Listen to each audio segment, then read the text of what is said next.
just for effect. Good evening, everyone. I'd like to open up the portion of the meeting this evening, the annual organization meeting of the school board. And as an interim superintendent, I have the authority via the 2011 revised school district charter to open the meeting and facilitate the election of the school board president. But before we do that, I'd like to be able to seat, as part of this part of our meeting, to be able to seat our newly elected school board members. Representing wards 1, 2, 3, and 4 is Kate West, and welcome, Kate. Kate's sitting behind and gives us a little wave. Okay, so everybody sees you. Representing wards 5, 6, and 7 is Jonathan Weinberg. Jonathan, welcome. And representing wards 8, 9, and 10 is Brenda Hastings. Welcome, Brenda. As many of you know, Pam Walsh was elected in November along with the 3 board members I just mentioned, but she took an at-large seat that was filled in the term of Jennifer Patterson, so she took her seat immediately, but I don't know, she learned a lot in a few months that she's been with us, so we still consider her one of our new board members. If I could, I'd like to move to the portion of this of the agenda that allows for the election of officers, and I would like to open the floor for nominations for the position of the Concord School Board President for the 2021 year. Danielle? Thank you. I would like to nominate Jim Richards to continue in his role as school board president. I think he did a phenomenal job really filling in for some big shoes when Jenny Patterson left. She had that role for quite some time, but he filled in seamlessly, in my opinion, and really shows a lot of strength and consistency and just a very calm, approachable manner for anybody on the school board who has anything that they have issues with. So I would like to nominate him. Thank you, Danielle. Are there any other nominations? Okay. Can I second the nomination? Yeah, can we go through a second? Do we do a second on the nominations or not? Yeah, I'd like to second the nomination. Okay, I'll accept that second by Barb Higgins. Are there any other further nominations from the floor? There being none, then I would accept a motion to close the nominations. No, Dave had his hand up. David, I'm sorry, I didn't see that.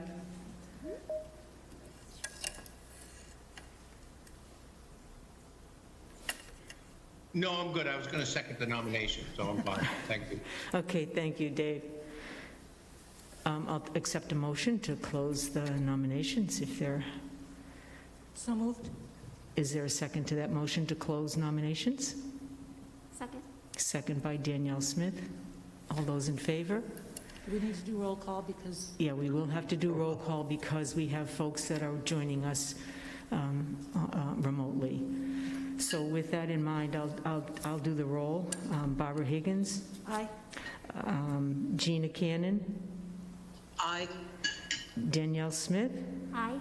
David Parker. Aye. James Richards. Aye. Pamela Walsh. Aye. Kate West. Aye. Jonathan Weinberg. Aye. Brenda Hastings. Motion carries to close the floor 9-0. Then I would move that we take a vote on the nomination of Jim Richards for the president for the Concord School Board. I will do a roll call again. Barbara Higgins. Aye. Gina Cannon. Aye. Danielle Smith. Aye. David Parker. Aye. James Richards. Aye. Pam Walsh. Aye. Kate West. Aye. Jonathan Weinberg. Aye. And Brenda Hastings. And I so declare, sir, that you get to have the gavel. The handing of the gavel, a big moment.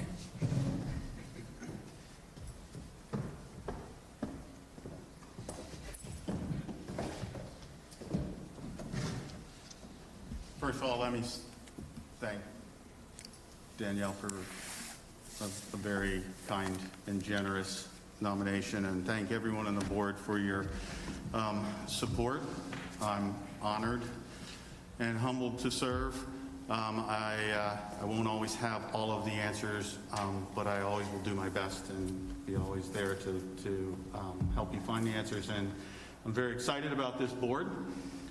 We have a lot of really qualified, very committed people, and I think it's going to be a challenging year, but a good year. So, flipping to, I guess, my first duty is to continue the election of officers. So at this time, I will accept nominations for the vice president position of the board. Does anyone have other nominations?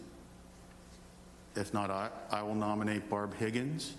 Barb has served on this board a very long time. She's been on, I can't count the number of committees, but she's pretty much almost done all of them. She's served with commitment and has done an outstanding job as our secretary, as you know, in the last year.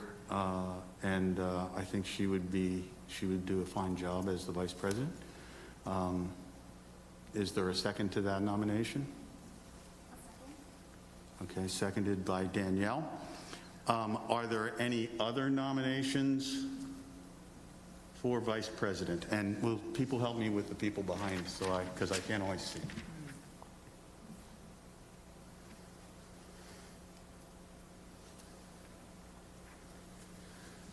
Okay, not seeing any others. I will call a roll call vote for the nomination of Barbara Higgins, and followed by a general overall vote. So not having a list of all the board members in front of me, pardon me if I don't do it alphabetically or, oh, okay, thank you. And I'm not sure this is alphabetically done, but either, but okay. So with that in mind, Gina Cannon. Aye. Okay. Danielle Smith. Aye. I didn't know if it was Brenda Hastings or Barb Higgins. It's both. So Brenda, let's go with Barb Higgins first. I'll say aye. I'd love to be vice president. All right. Dave Parker. Aye. Pam Walsh. Aye. Kate West. Aye. Jonathan Weinberg. Aye. And Brenda Hastings. Aye. And I vote aye as well. That motion passes unanimously, and now we will have a vote on the position of vice president. So Gina Cannon. Aye. Danielle Smith. Aye. Barb Higgins. Aye. Dave Parker. Aye. Pam Walsh. Aye. Kate West. Aye. Jonathan Weinberg. Aye. And Brenda Hastings. Aye. And I vote aye as well. So congratulations, Barb, you are the vice Thank you. president. A couple of days ago, Jim and I were talking about the fact that we're each entering our 9th year on the board, and we have our next eldest board member would be Danielle, meaning time on the board, just completing her first term starting this year. And then Gina and David are starting their 2nd year, and 4 new members. So this is going to be a very, very fun, challenging, thankfully, hopefully refreshing a new year. So I'm excited about it. So thank you. Very good. And so now the next position will be secretary, and I will open the floor for any nominations for secretary. And please help me again if there's people behind me with their hands up. So do I have any nominations for the position of secretary? And I can't. I would like to nominate Gina Cannon. Okay, the nomination is for Gina Cannon as secretary. Do I have a second for that nomination? I'll second it. Dave Parker seconds the nomination. And we will go through a roll call vote on approval of that nomination. Gina Cannon. Aye. Danielle Smith. Aye. Barb Higgins. Aye. Dave Parker. Aye. Pamela Walsh. Aye. Kate West. Aye. Jonathan Weinberg. Aye. And Brenda Hastings. Aye. And I vote aye as well. Is there any other nominations from a board member? And once again, please help me behind. I don't see any hands there. Any hands here? Okay, then we'll vote to close the nominations and vote. Actually, we probably include it in one complete vote for the approval of Gina Cannon as secretary. This will be a roll call vote as well. Ms. Cannon? Aye. Danielle Smith? Aye. Ms. Higgins? Aye. Mr. Parker? Aye. Ms. Walsh? Aye. Ms. West? Aye. Mr. Weinberg? Aye. Ms. Hastings? Aye. And I vote aye as well. Congratulations, Gina. You are the secretary. You get to Thank keep- you. I'll need help, Barb. I got you. Jim, So- I'll need help. Yes, I will need help from both of you. Thank you very much. So, Superintendent, do we have to address the position of deputy clerk this evening? Yes, you should be addressing that position, but I have not heard back from Patrick, so I'm hesitant to go any further. I left a message. Okay. I have not heard, so we're going to have to forego that until I get verification from him that he's willing to serve. Okay. Thank you, Superintendent. In that case, I will make the motion that we table the appointment of the deputy clerk position until, well, I'd like to postpone it till our next meeting, but I'd put a motion just to table the fulfillment of that position at this time. Is there a second to that motion? Second. Seconded by Ms. Higgins. Once again, we will have a roll call vote. Ms. Cannon, can you call the vote, or should I ask Ms. Higgins to do it with? I haven't heard you. I can do it. It won't be alphabetical, so I apologize. Nope, that will be fine. Thank you. Ms. Cannon, can you go through the roll call, please, for the vote? I can. Mr. Richards. Aye. Ms. Higgins. Aye. Ms. Smith. Aye. Mr. Parker. Aye. Mr. Weinberg. Aye. Ms. Walsh. Aye. Ms. West. Aye. Ms. Hastings. Aye. And I vote aye. That passes 9-0. Thank you, Ms. Cannon. Superintendent, I guess as the board, we would direct you to please contact our candidate and report back so that we're in a position to put forth the position during the February meeting, if you will, please. Thank you. Just for some information, Patrick Scott, last name? Taylor. Taylor. Okay, I coach with a guy named Pat Scott. Anyway, he ran for the school board a couple of times and was second once, and a board member left, and he filled in the remaining months of that board member's seat. So his commitment to the board is although he's never been elected to a full term, there were a couple of years there where he was called upon and willingly helped out. And when we asked him to do this, he had no reservation saying yes. So for those of you that don't know who he is, he's a person that has a nice connection to our district and our board. So I thought, just in case people didn't know. Thank you, Ms. Higgins. Yes, Mr. Taylor has done an excellent job. He is the incumbent deputy clerk, I believe. So, With that, I don't believe we have any further meeting for our organizational meeting, and I will entertain a motion to adjourn this meeting. Does anyone care to make the motion to adjourn our organizational meeting? So moved. Moved by Ms. Walsh. Do I have a second? Second? Seconded by Ms. Smith. Once again, we'll call a roll call vote. Ms. Cannon, can you please call that for us? Yes, I can. Ms. Hastings? Aye. Ms. Higgins? Aye. Mr. Parker? Aye. Mr. Richards? Aye. Ms. Walsh? Aye. Mr. Weinberg? Aye. Ms. West? Aye. And I vote aye. So it carries 9-0. So that our organizational meeting is adjourned.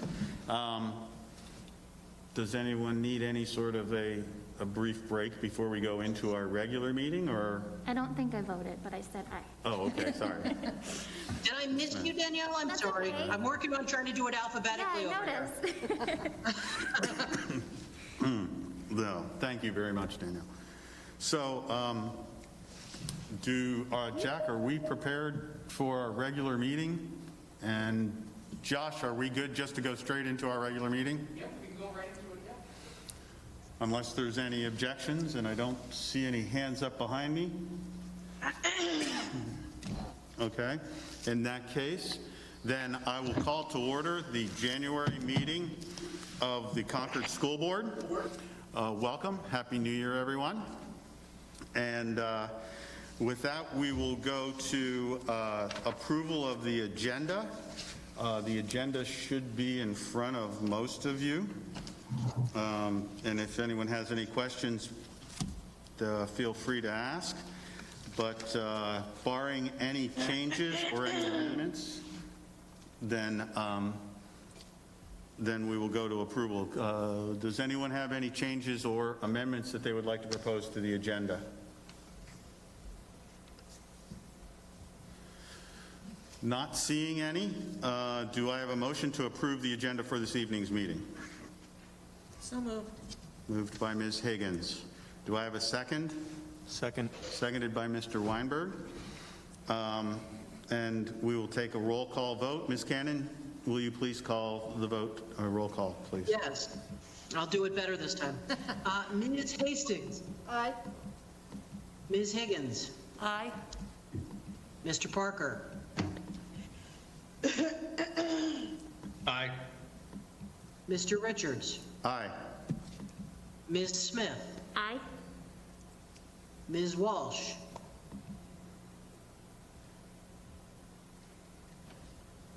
Aye. Sorry.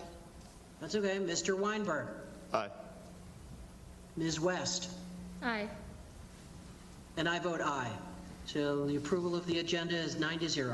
All right. Come on. Thank you. What the hell?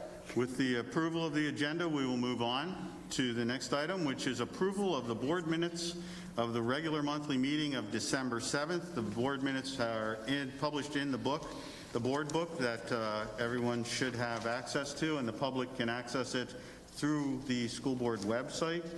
Are there any amendments or corrections or changes to the minutes of the December 7th, 2020 regular board meeting of the Concord School Board?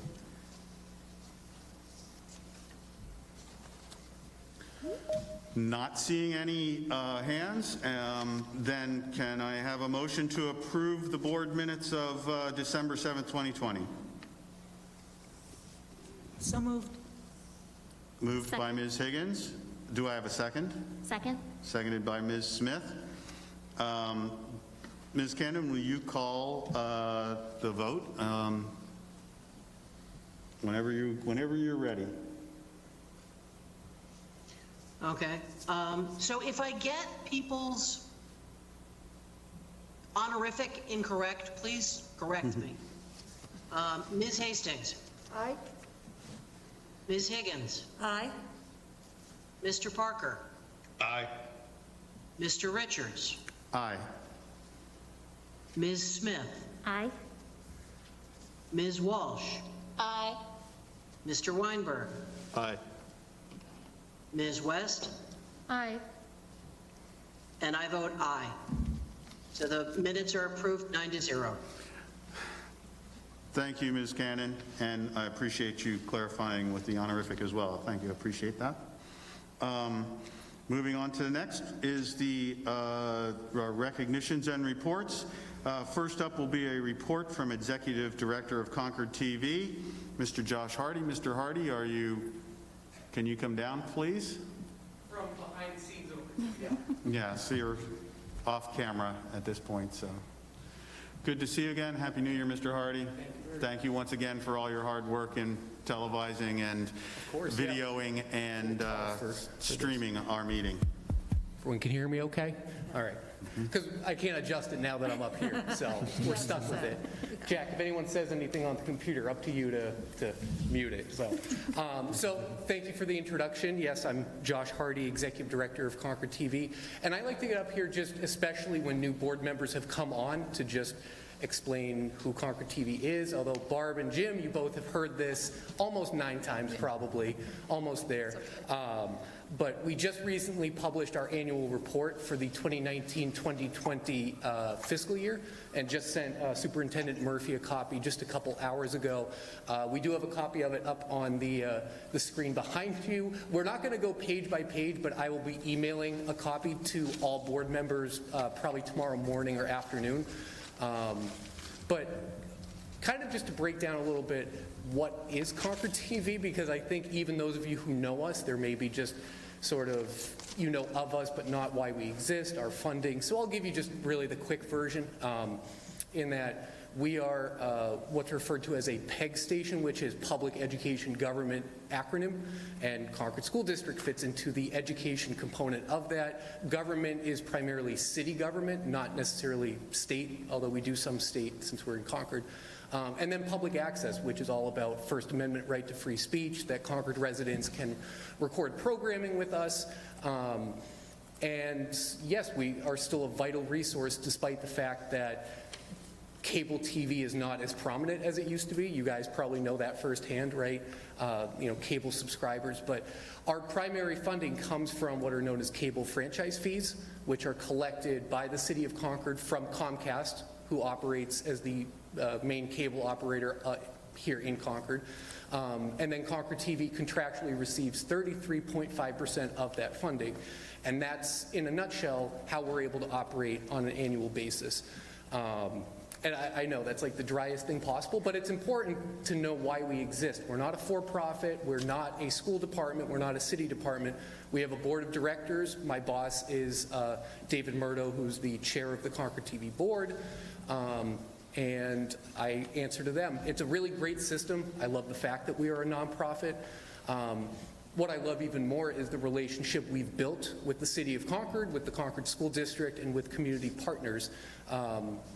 Concord High School generously allows us rent-free space here at the high school, which is a substantial value. So that allows us to operate and to be able to provide the public education and government access resources. The annual report that we put together isn't just it's not just a paper. It's not like writing a college paper. We put it together. Jack, if you just go maybe like 2 slides down just as an example, where we put together pictures with figures. Look, there I am right there. And some of you might recognize that as our podcast studio right there, just as an example. So the annual report that I'll send out to the board tomorrow, it's also on our website, yourconcordtv.org right now. What you get is a bunch of pictures with a story, with some estimated financial value, with an idea of what we produced. You know, it was an interesting fiscal year because, as you know, once we hit March, everything kind of significantly changed for us. But we've never created more video content. We've never had more views. Our YouTube channel is almost up to 1,000 subscribers, and it's going to keep going up from there. So people are watching. People want to see local video content, whether it's a school board meeting, which have had a lot of views this year, quite a few views, but just, studio shows, Concord Rotary or election night coverage, or, I tagged along with students from Broken Ground School when we went to the Courier Museum and made a video about that. So it's really, there's a story behind each one, and that's my favorite part about this, is it's such a visual medium. And so,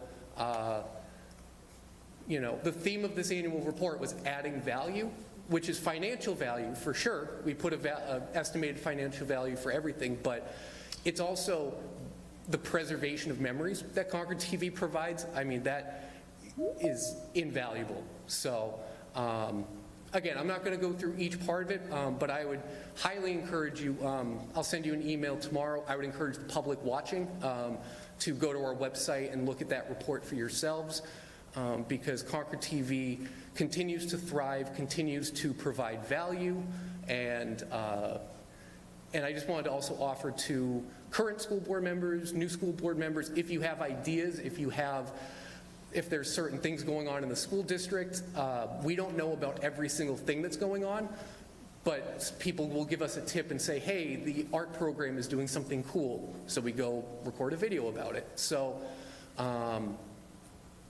we're always open to ideas. We're located right downstairs from here. Concord TV is literally underneath the auditorium, as if you're heading towards the music wing. It's tricky with COVID. Usually we're open door policy, but give me a call or shoot me an email.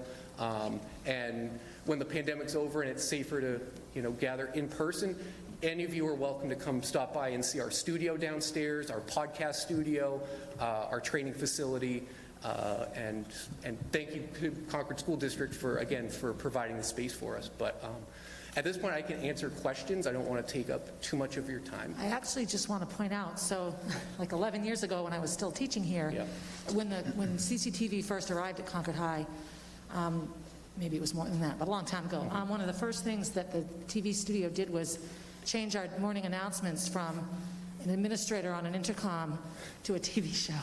And it was phenomenal. It was the best attended morning announcements in years up to that time, because different groups of students would get chosen, or club leaders or teachers. I was on there a few times because I wasn't afraid to ham it up.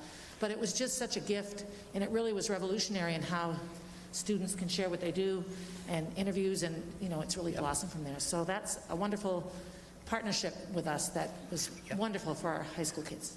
And I'm proud to say that tradition keeps going. Even with students in remote, we haven't missed a day of CHS Live on any school day, as far as I know, where we could just stream it, right out to the teachers, and students are able to watch it. And that's actually, Gene Connolly was really the one who thought it all up and said, hey, I think it started as a single camera actually over in the principal's office, and then evolved into more than that. But yeah, CHS Live is a cornerstone of what we do. Yeah, absolutely.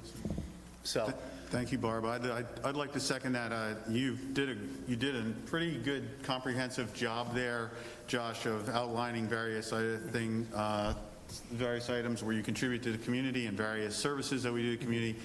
I don't think you did yourself justice in what you do for our school district. All you have to do is walk around this high school, walk around it all. You'll see the TVs. I think CHS Live is probably the major news source of many of our students, over and above CNN or Fox News or anyone else for that matter. And it's also a tremendous creative outlet for our students in both their academic as well as their extracurriculars. I guess I'd like to ask our student representatives if they'd like to say something, because they probably can do so much better a job than I can. So if one of you or both of you would like to comment. Yeah, sure. So, I've never known high school announcements without CHS Live. So they've always, I don't know, I feel like I tell other people who don't go to our school that we do that, and they're like, you have video announcements. So it's really great, and I second all that they said about getting students involved, and I've used it for clubs to come on there and promote stuff. So I would just say thank you. It's really great, and I really appreciate having it.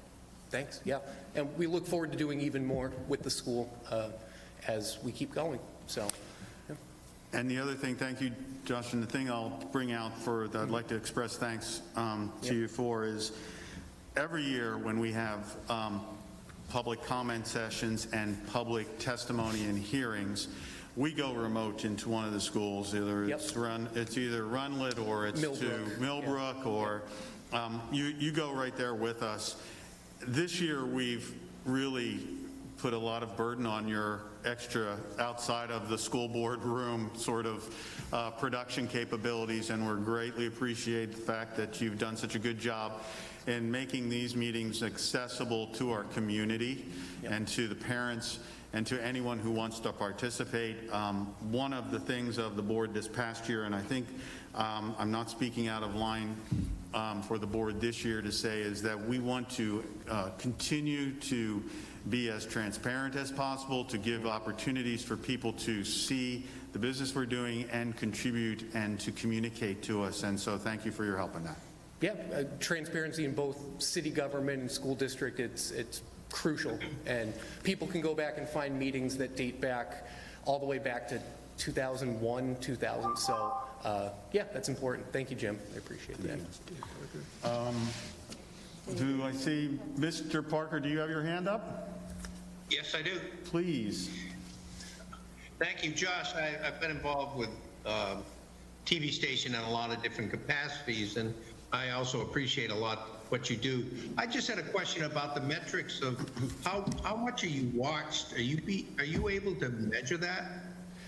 So that's a great question. There's no local Nielsen ratings, for gauging, how many people watch cable TV. The best way that we can measure that is if we ever get color bars on one of the channels and we get a wave of people saying, what happened to channel 6, it went out. We go out to about 15,000 households, we estimate. And it's hard to tell exactly how many are watching, but we can tell exactly how many are watching on YouTube. If you asked, I can't say just from here, but how many people are watching tonight's meeting, I could tell you, at least on YouTube. So that's really what's crucial about putting all of our content digital, is we can do more with analytics and metrics. So, yeah. Well, thank you for that. I appreciate it. Thank you, Mr. Parker. Josh, can you tell us, I mean, just for the public and for our benefit as well, describe some of your, you just mentioned YouTube. How can people view you on YouTube? And they also can view you directly on your website, correct? Yep, on our website, yourconcordtv.org. All 3 of the channels stream. We have an on-demand section, more information about Concord TV. Our Facebook page, we put up a lot of digital content, like short-form video. And then YouTube, almost everything we create goes there. So if you go to YouTube and search for the channel Concord NHTV, not to be confused with other state Concord channels, then you will find our channel. You can subscribe to it for notifications when we post more content. It's all locally created. So Concord residents seem to find it really important because it's all hyper-local content. So that's how they can find us. Excellent, thank you. And I just wanted to mention that because increasingly people are unsubscribing but being instead online and on YouTube. And I do want to just mention that is the elephant in the room, that losing cable subscribers is a long-term threat to Concord TV's financial viability. So that is something myself and the board of Concord TV are looking at and examining on a nationwide, statewide, and local level. So that's part of my job, is to look long-term. So that is an exciting opportunity for creating digital content, but then also the financial viability, for the current funding structure. So, and that would be a whole nother conversation, but not for today. So, does anyone else have any questions or comments for Mr. Hardy? Well, thank you, Josh, we greatly appreciate the fact that you bring our meetings to the community through the TV and through your digital content. Appreciate it. Thank you. Come back anytime. I got to get back to work. See you. Okay, appreciate that. Yeah, I have to move. That light's been right in my eyes for the last few minutes. All right. At this point, we will reach the meeting where we have public comment on agenda items only. There will be another public comment session at the end of, later on in the meeting for any topic whatsoever. But at this time, for any of the agenda items we're speaking on, this is the opportunity for the public to either raise their hand and be recognized, or call in. Oh, no, I'm sorry, I jumped ahead. Thank you for correcting me. I gave Josh's report, but I cut off the other reports as well, so I apologize, Superintendent. I know, I heard from the students, and I even asked them, and now I'm ready to cut them off. So, and that's always the best produced part of this meeting. They have the best production of any of us. So, yeah, Alice, you can always just say Jim.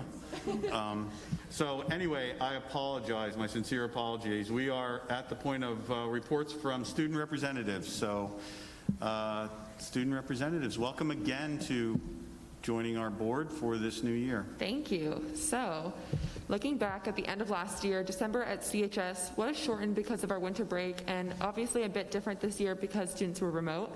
We didn't have a typical winter assembly or spirit week, but many important things still happened. So, as we mentioned last month, we still held the annual food and fun drive, this year with an emphasis solely on the funds. So when we were last with you, we had raised just under $3,000.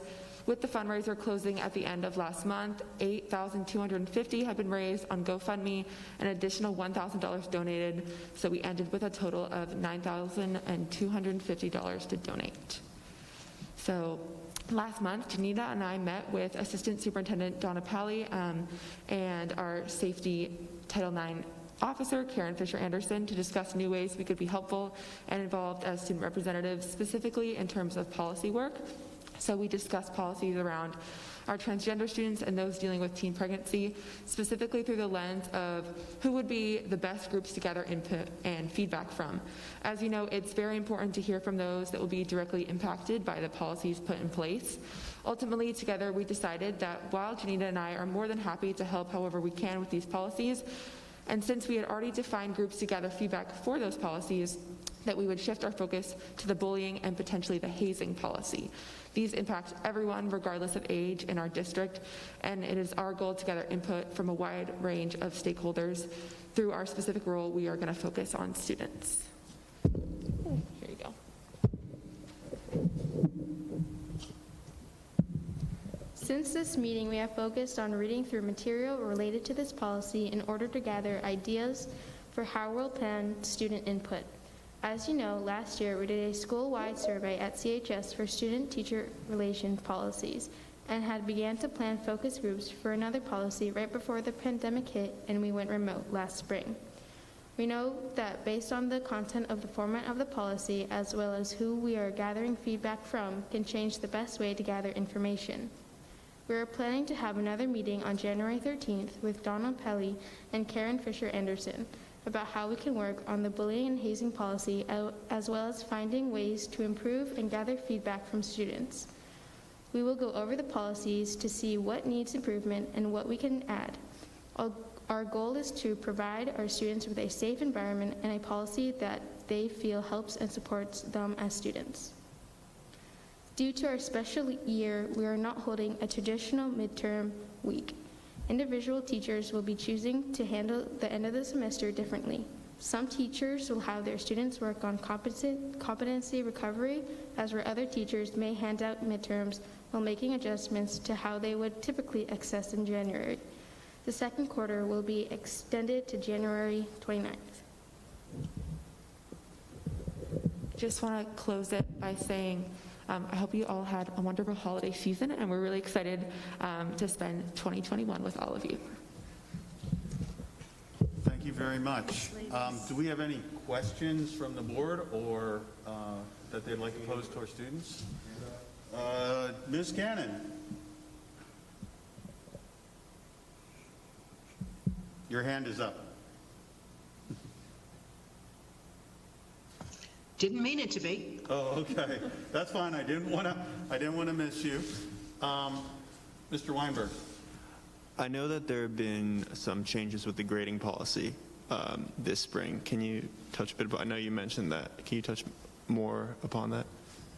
Yeah, so we shifted, I guess it was the start of this fall, we shifted to competency-based grading, so we go through a 1 through 4 system. So that's been fully integrated this year. We no longer have any 1 through 100 grading. We changed even our platform. We're no longer using PowerSchool. We're using Teacher Ease. So everything is based, I guess, on a 1 through 4, and it gets averaged. I mean, it was a bit of an adjustment, but I think it's been a long time coming. We've been kind of in this like in-between stage for the past couple of years. So it's been fully implemented this year. And I would say most students are used to it. Thank you. Do we have any other questions? Thank you, Mr. Weinberg. I guess I'll ask a question, and it's more of a statement, is just to make sure that we very much appreciate your input to our communication and policy, and to appreciate you bringing in the input from the student body.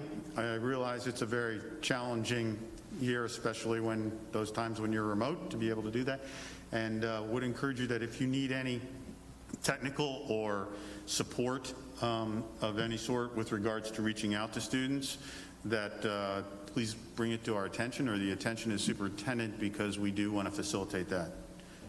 So just let us know. Don't be shy. Speak up, especially if the chair misses you. Very good. Thank you very much. Are there any other questions?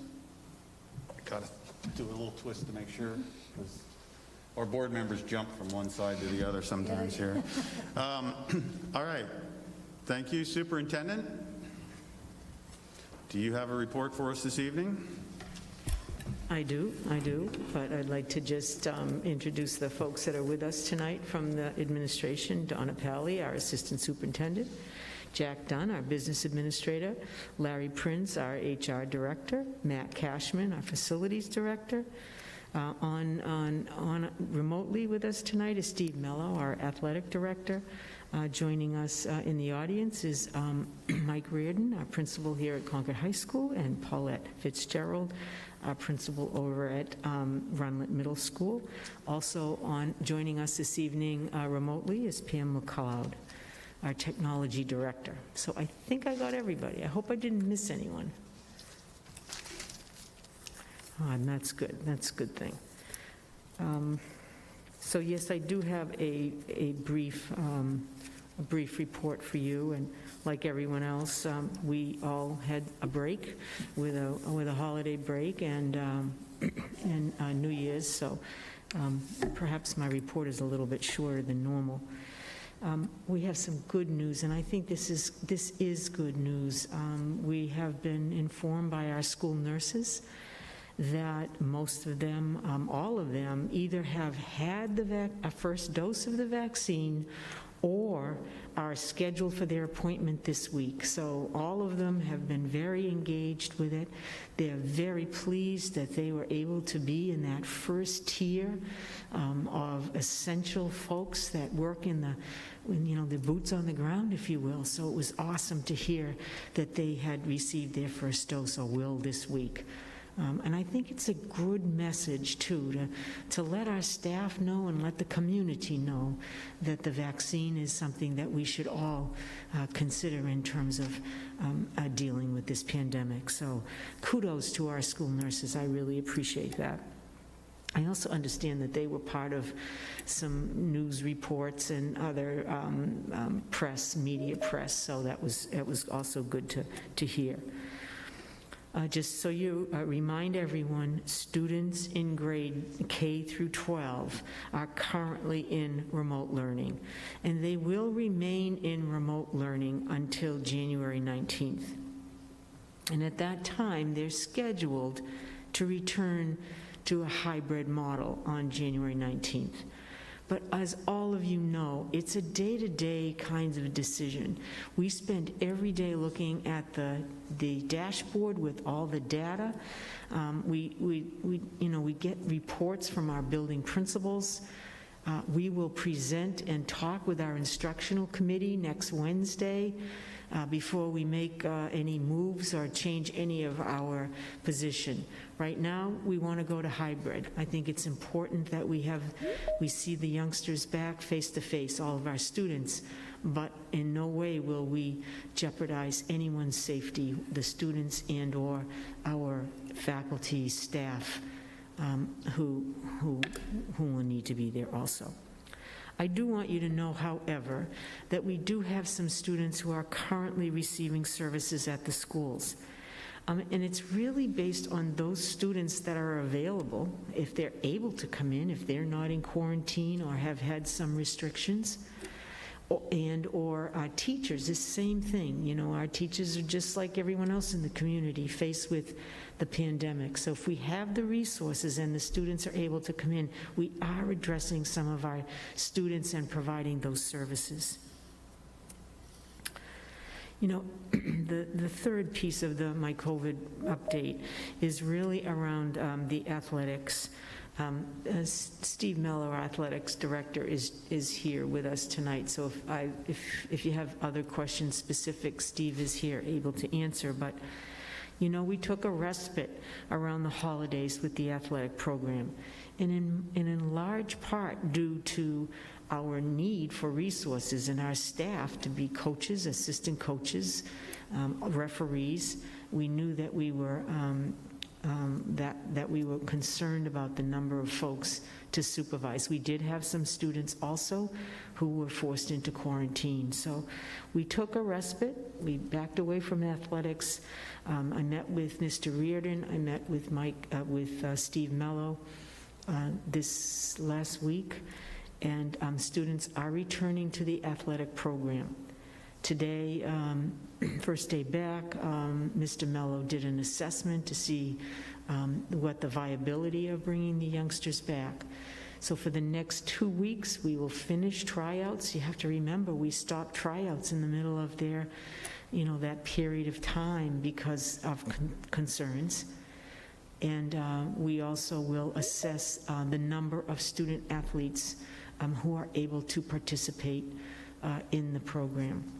We also will have after school our 21C programs available for students done by that program. So we are moving ahead with that. We will do it very cautiously, and should we need to, as you know, and we have demonstrated that should we need to, and should circumstances arise, we will put a halt on the program until such time that we think it's safe. Now, we won't shut down the entire program. Mr. Mello's recommendation is let's look at it a sport team by team. So, for instance, if we have our coach for the ski, the Nordic ski team, and they're outside, it's safer, and we have students who are healthy, then we can move forward with that.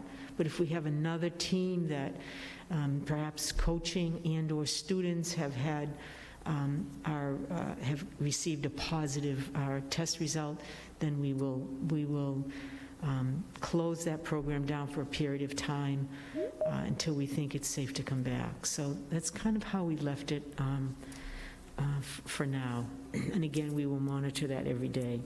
I don't know if you want me to stop there. Steve's on with us, and he'd be more than happy to answer any questions you might have around it. Okay. Does the board There have he is. any questions for Mr. Mello, who is participating remotely?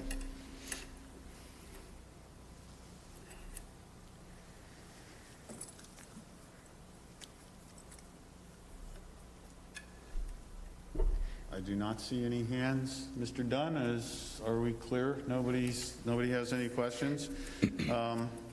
We will return and visit this topic again when we meet with the instructional committee next week and review it again. I'll bring any changes or any updates at that time.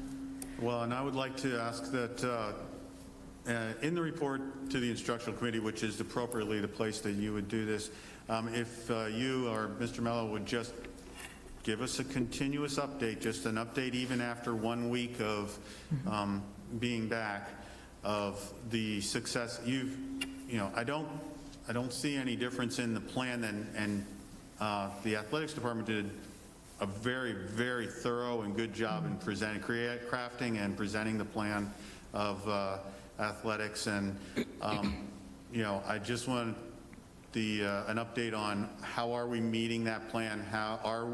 Is our athletics progressing in a manner that we had outlined in that plan? And should we be concerned about any single athletic endeavor or group of people or facility? So I'll ask that.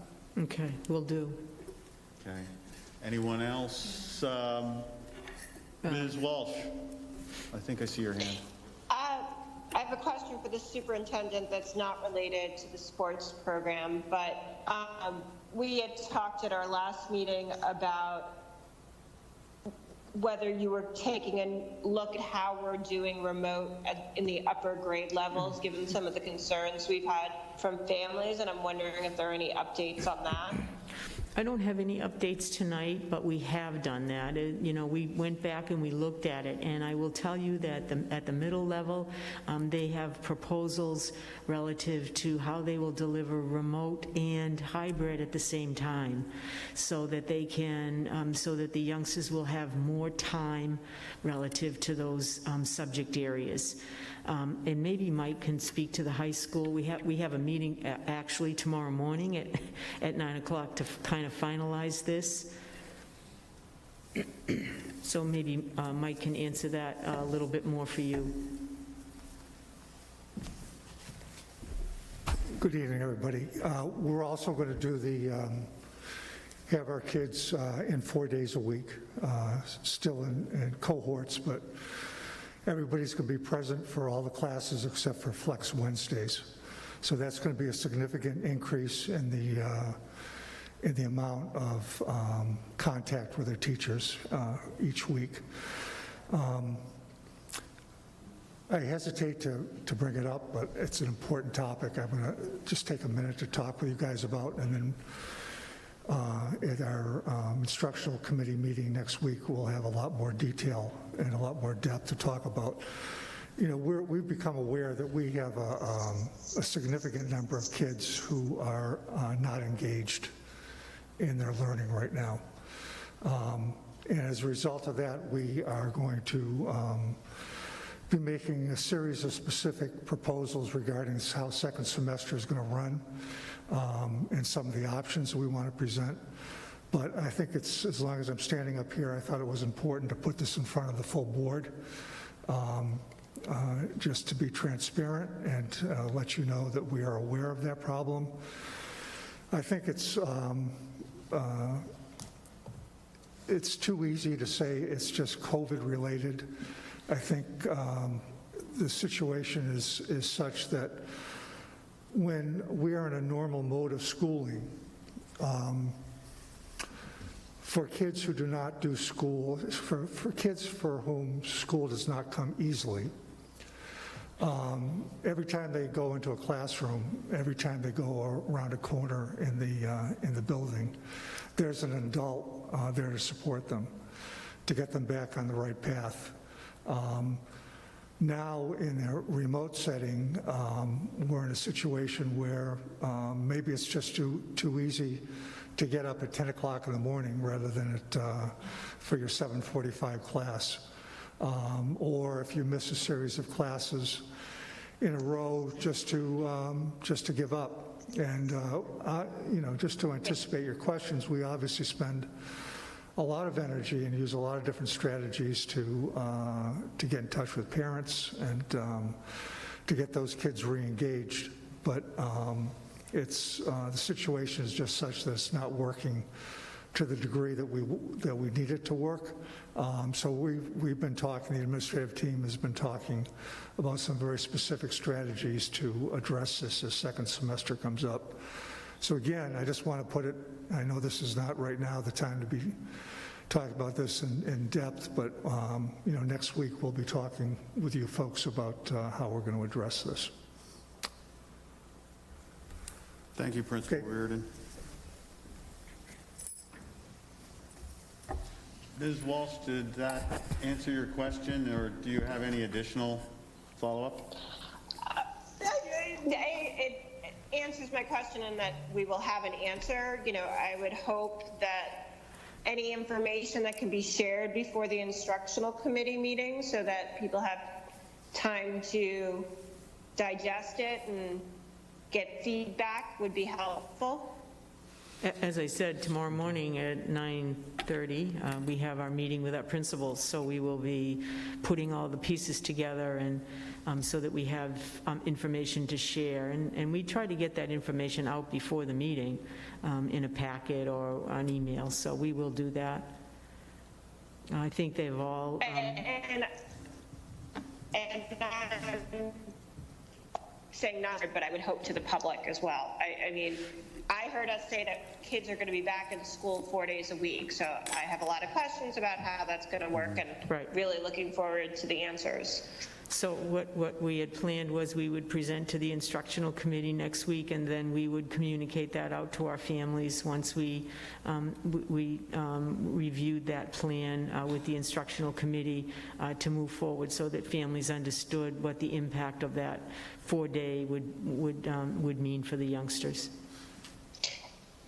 And I appreciate that. I just think it might be helpful that if people had something to react to so that they can give that input before it's done, that would be helpful. So would it be possible, and excuse me, Ms. Walsh, but would it be possible for us to put some of the information in preparatory for the instructional meeting onto our website so that someone could take a look at like any charts or any sure. those type of things? Because our website is generally accessible for the public as well as for the board. And, you know, Ms. Walsh, you can jump in and add on. I was just throwing an idea out. Well, no, that's exactly what I hoped they would do. Thank you, Mr. Chairman.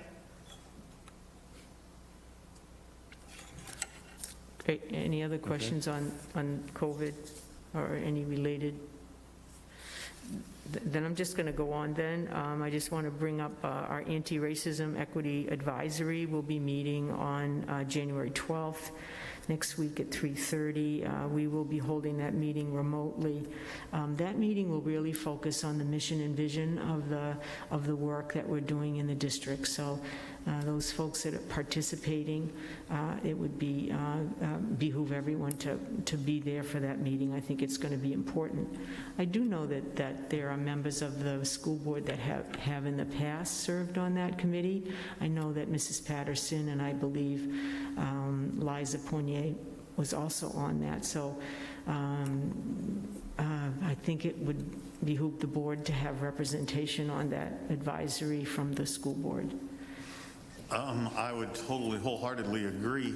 How many is this? I'm assuming this would be an ad hoc committee from the school board that we would add on to that.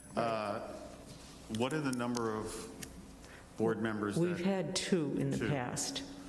Okay. And again, I think that there have been on occasion when another board member would sit in on it just kind of for information purposes.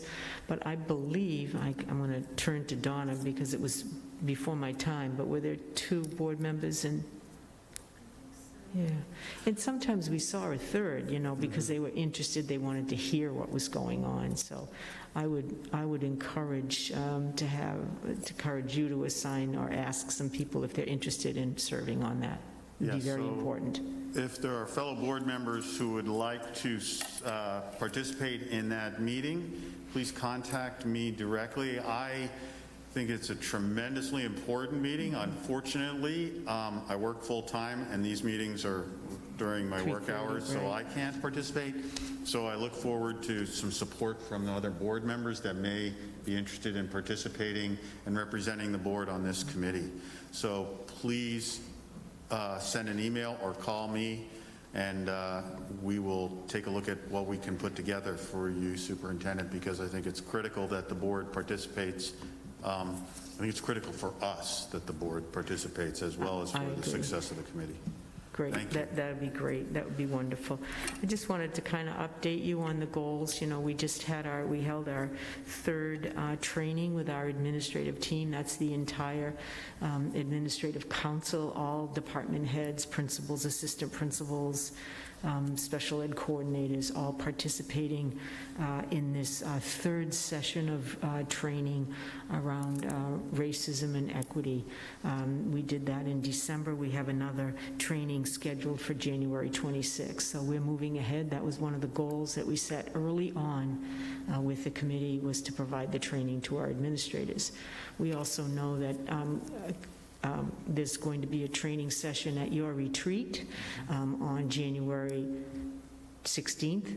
And so we have planned, I've talked to the folks over at UNH, and they will be with us on that day, remotely, to provide some training around racial equity for the board. We've also stepped up, and we will be having folks from, again, New Hampshire Listens out of UNH, who will be working with some students at the high school. And finally, at the workshop being planned by Donna Pally, and did a fabulous job. We have an all-day workshop on social emotional learning with an equity lens. So it's really taking the concepts and making sure that they're integrated into the work that we do every day. And so we have some, Dawn has been able to get some great speakers for us for the day. And I would encourage any board member who would like to attend that January 25th, it's an all-day workshop for our teachers, our staff, that please let us know and we'll send you the link. It is a remote meeting. It'll all be on Zoom. Is it Zoom? It's on Zoom.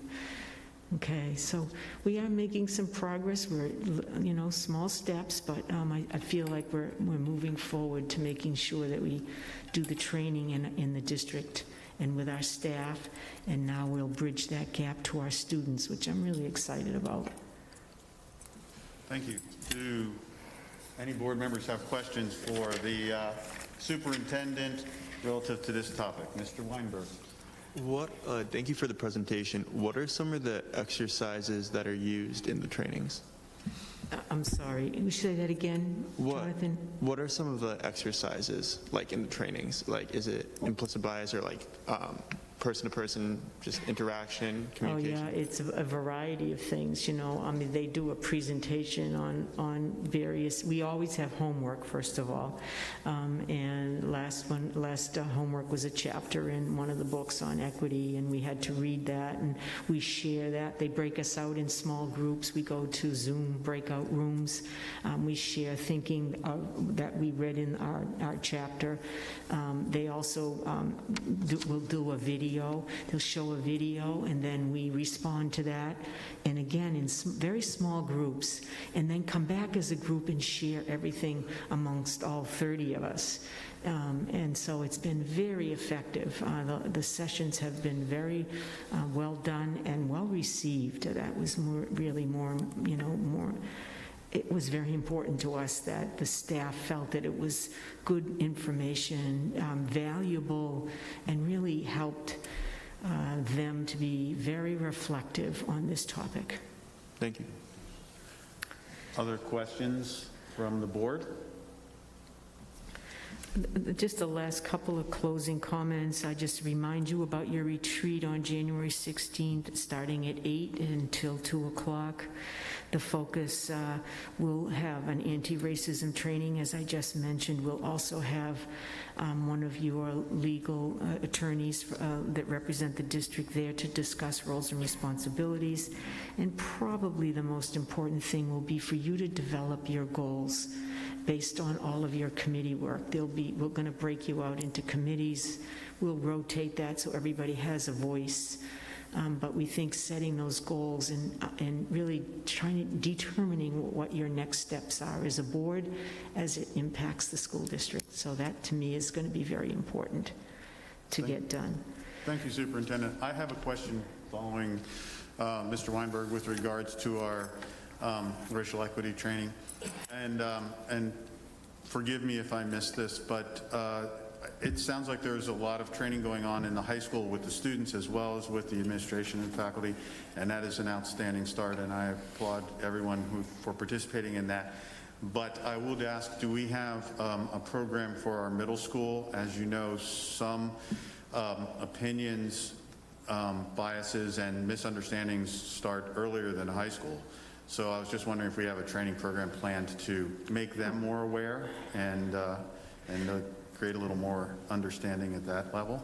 I think everyone would agree with you that we have elementary principals, middle school principal on the committee, the advisory.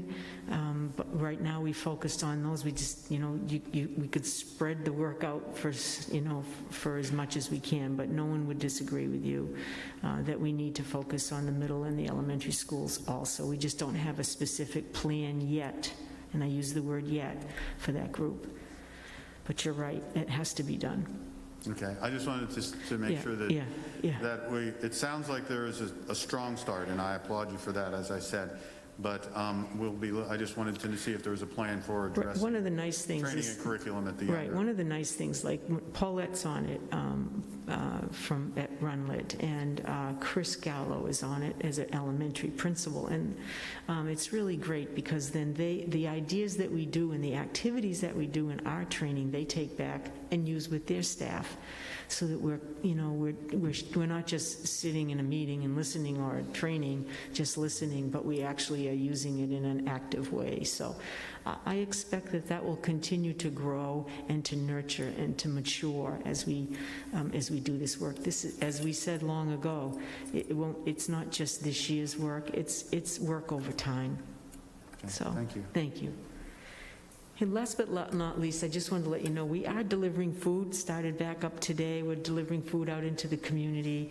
Well over 1,000 lunches and breakfasts are served and delivered. Special thanks to our food service department as well as our transportation drivers who bring that food all over the city. So I think it's a very needed item right now for our families. So that's Thank it. I just have a question about the food really quickly. Is it just for weekdays, or do you also cover weekends for the transporting food to students? Can you say that one more time? Yeah, sorry. It's hard to hear. In terms of food transportation to students, do you just do it during the school week, or does it also happen on weekends? It's during the week. Okay. Yeah. Although I will say, like on days that we know that there's no school, like we double up, so they get double lunches, and so there's extra food in the bags and what they deliver. But they're not doing it on weekends or school vacation weeks. All right, thank you very much, Superintendent. Unless anyone has other questions? Thank you. Oh, go ahead, Ms. Hastings. Is this still through the federal program for the lunches and the breakfasts? Well, yes, there's a waiver that we are allowed to do that. Remember, it's given to anybody. There's no requirement that they are on a free and reduced lunch list or whatever. Anybody who asks for it receives it. Where obviously the federal monies can help us with the costs. The district has borne some of the burden of that. I think Jack can give you the exact numbers. Jack, do you have some numbers around food service that would be helpful? Yep, so USDA has extended, so it's all year, it's free, regardless of their status of the students. About 38% of our kids are typically free and reduced.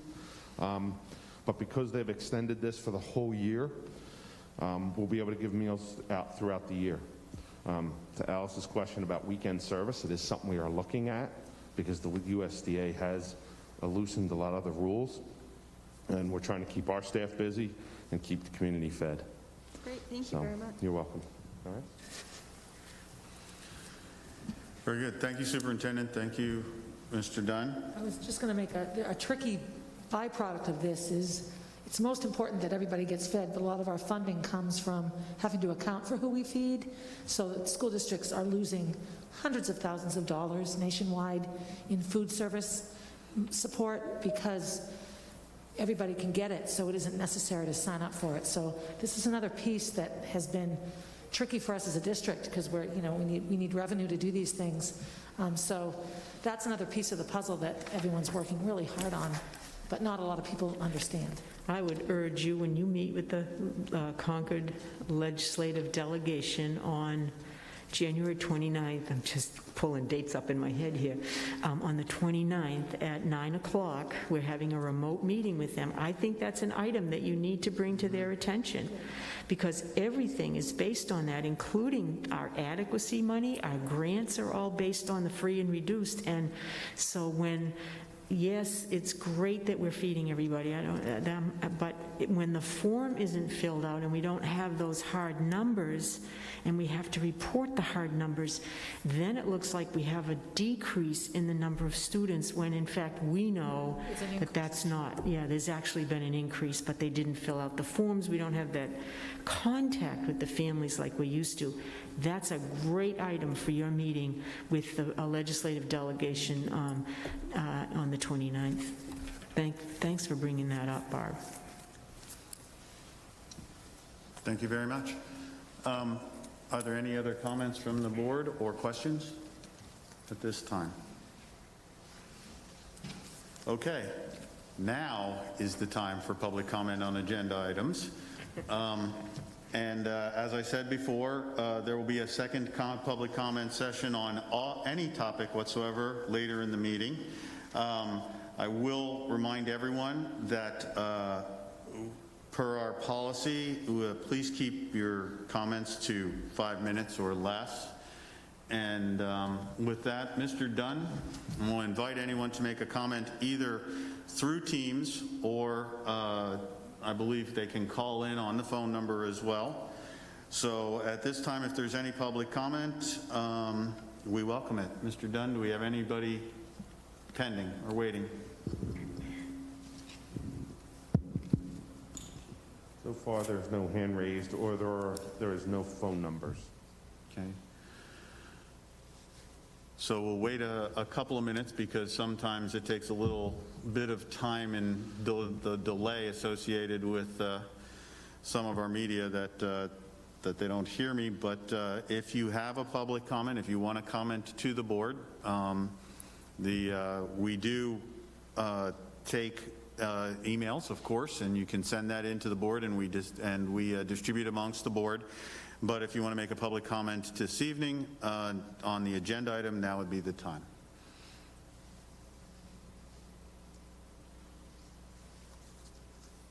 Is there anyone here in the auditorium that would like to make a comment at this time? Mr. Dunn, I don't see anyone. Do you see anyone pending as well? No. Well, in that case, I will remind everyone that they can make a comment later in the meeting. We always appreciate it, but at this time we'll move on.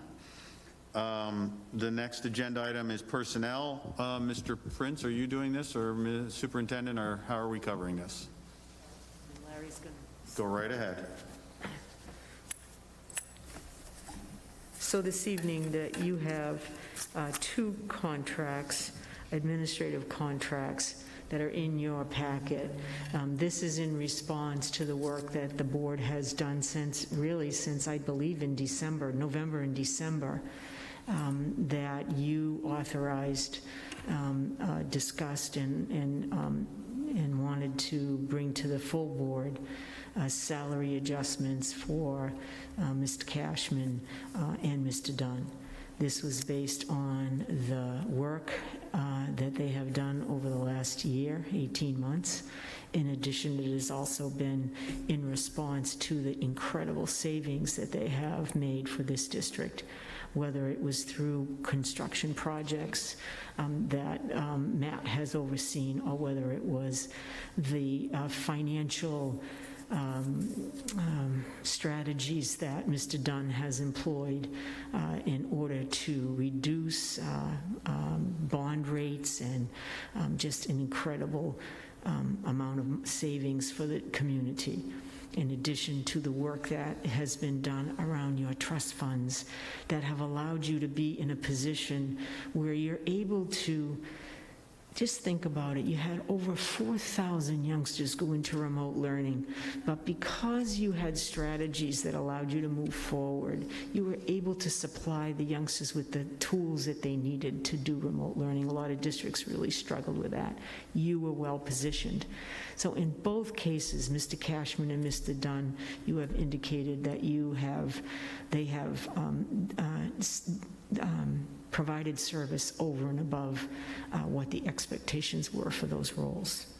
So I bring those contracts to you for your formal vote on them. So, thank you very much. The contracts for our approval were in the board book. I've been able to read through them prior to this evening. I trust that the rest of the board has been able to as well.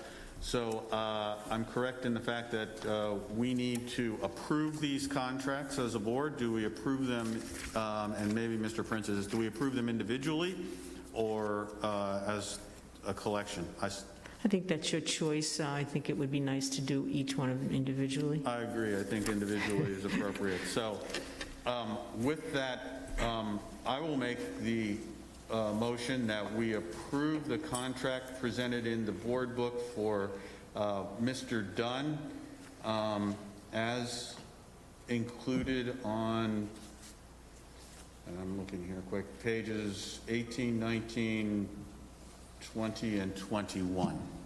Is there a second to that motion? Second. Okay, the motion was made by myself and seconded by Ms. Higgins. At this time, is there discussion? And please help me with anybody who's over my shoulder with a hand up. Any discussion? Okay, in that case, Ms. Cannon, we're going to call the vote. Can you please help us out with that, please? I can't see her either. She's right above you. Oh, okay. Sorry, I froze for a second. So I froze for like 30 seconds, Mr. Richards. Did you want me to call the vote on approving that motion? Yes, unless you have any discussion items. No one else had a discussion item, so at that point, I asked to call the vote, and if you would do so, please, we'd greatly appreciate it. Yep, sorry, I just froze for a second. So, No worries, it happens to all of us. Ms. Hastings. Aye. Ms. Higgins. Aye. Mr. Parker. Aye. Mr. Richards. Aye. Ms. Smith.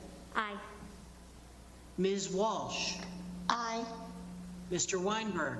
Aye. Ms. West. Aye. And I vote aye. That carries 9-0. Okay, thank you. Let's move on to the second contract, the contract for Mr. Cashman. Do I have a motion to approve that contract? So moved. Moved by Mr. Weinberg. Do I have a second? Second? Seconded by Ms. Hastings. Is there any discussion? And once again, please help me with anybody directly over my head or in back. Not seeing any discussion. Ms. Cannon, would you help us? And I'll call a vote. If you would just go through the roll, please. Yep. Ms. Hastings. Aye. Ms. Higgins. Aye. Mr. Parker. Aye. Mr. Richards. Aye. Ms. Smith. Aye. Ms. Walsh. Aye. Mr. Weinberg. Aye. Ms. West. Aye. And I vote aye. So approval of the contract passes 9-0. Thank you. I believe the next order of business involves teacher nominations. Mr. Prince, are you prepared to present those? So this evening, we have 2 teacher nominations for second semester work, as they are replacing folks who are on a leave of absence. First would be Shannon Karen as a school counselor at Concord High at a rate of $42,267. This is a one-year-only position for 95 days. And Molly Henry, a kindergarten teacher at Beaver Meadow, a 92-day assignment at $24,876. Thank you, Mr. Prince. Does anyone have any questions regarding the teacher nominations presented?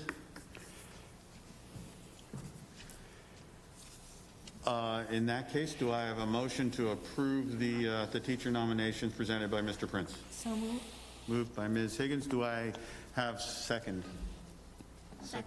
Seconded by? Seconded by Ms. Smith and Walsh, I believe, whichever, Gina, you put down. Is there any discussion? Not seeing any. I'll call the vote. Ms. Cannon, could you please go through the roll? Absolutely. Ms. Hastings. Aye. Ms. Higgins. Aye. Mr. Parker. Aye. Mr. Richards. Aye. Ms. Smith. Aye. Ms. Walsh. Aye. Mr. Weinberg. Aye. Ms. West. Aye. And I say aye, so the approval of the appointment passes with 9-0. Thank you, Ms. Cannon, and welcome Ms. Karen and Ms. Henry to the school district. Mr. Prince, do you have additional items for us? I do. I have one coaching nomination for the girls' basketball coach, a B basketball at Rutland Middle School with a stipend of $2,249, and that would be for Deborah Morrill. Thank you. Does anyone have any questions for Mr. Prince regarding this coaching nomination? Not seeing any. Do I have a motion to approve the nomination of Deborah Morrill as the middle school girls basketball coach? So moved. Ms. Smith, is there a second? Second. Seconded by Mr. Weinberg. Any discussion? Not seeing any. I'll call the vote. Ms. Cannon, can you go through the roll, please? Yes, Ms. Hastings. Aye. Ms. Higgins. Aye. Mr. Parker. Aye. Mr. Richards. Aye. Ms. Smith. Aye. Ms. Walsh. Aye. Mr. Weinberg. Aye. Ms. West. Aye. And I say aye, so the nomination code of the coach passes 9-0. Thank you, Ms. Cannon, and we welcome Ms. Morrill into our coaching staff. Before I let you sit down, Mr. Prince, the next item on the agenda is a report from the Negotiations Committee from the meeting of December 9th. The chair, Mr. Crush, is retired from the board. So if you would please make that presentation summary for us so that we can, I believe we need to approve this, correct? You do. I was going to ask you if I could do that because the second item under negotiations is what we'd be looking at. It's the new agreement with our maintenance and transportation folks. And then Mr. Dunn will come in and talk to you about the memoranda for the transportation group. So logistically, that could work for us. So I'm very pleased to advise that we have reached an agreement with our maintenance and transportation folks. This is a bargaining unit of 10 people. It includes our, carpenter, electrician, plumber, our HVAC folks, grounds and building, and some positions in our transportation department, supervisor positions, and bus mechanics. So this was done over a period of about 3 or 4 sessions. Very good group to work with. They do not have an official representation, a third-party representation, so they represent themselves. But again, it was a very good session. Mr. Dunn, Mr. Cashman, and myself were a part of that negotiation team. So, excuse me. Go ahead. In year one, we looked at the summary sheet will give you what the annual salaries and benefits, and FICA in New Hampshire retirement are for this group, and that's at $664,000. In year one, it will be increased by $31,000, and you can see the biggest bump is New Hampshire retirement because of their rate increase going from 11% and change to 14, so that's quite a jump. The following year, year 2, the increase will cost $18,000 in new money, $18,314, and in year 3, $20,373, for a total 3-year new money of $69,987. And I wanted to talk about a few of the benefits that were part of this negotiation. For longevity, we agreed to bump the longevity amounts by $100, and you can see that they get their first longevity at 10 years, and then 15, and then beyond that, 20 plus years. So $800, $950, and $1,300. Retiree health, they get a contribution right now of 50% from the district. We agreed to bump that up to 55. And I can tell you, as of today, there are no maintenance and transportation folks on our retiree health plan. Holidays, they had one floating holiday in their contract and were paid 2 days at Christmas. Every other bargaining unit pretty much has 3 days at Christmas. So we agreed to eliminate the floating holiday and just give them 3 days. So that was a no-cost item, just a matter of giving them, like most of the other agreements, 3 days at Christmas. The declination payment, there's no change in the amount that we pay. These are for folks who waive the health insurance. But we did agree to pay them out over 2 equal installments. Right now they're paid in September, and that always caused a problem if we paid them in September and they were to leave the district. Essentially, that's a payment for 1 year, and we typically would not go after that, so we'd lose it. This way, if we pay it in December, at least it's a half-year interval, and they agreed to have it split up that way. They get a clothing allowance today of $250. We agreed to bump that up to $300, but that does include boots and/or clothing. The bus mechanics go through their clothes quite often, as do the folks who are out and about in the buildings and grounds particularly. And new hires are eligible for health insurance after 60 days, and currently it's 90. But that's a provision of the Affordable Care Act, and we must offer health based on that at 60 days. So we did sign a sidebar agreement prior, about a year or so ago, to change that from 90 to 60. So we are just now incorporating that into the actual bargaining agreement. So with that, I would ask that the board approve this new agreement for the maintenance and transportation folks. Thank you, Mr. Prince. Let me jump in and say that I believe that the negotiations committee voted to recommend to the board that we approve this agreement. Yes. Thank you. At this time, and thank you for your efforts, as well as Mr. Cashman and Mr. Dunn in this, working on this agreement. At this time, does the board have any questions for Mr. Prince regarding this agreement?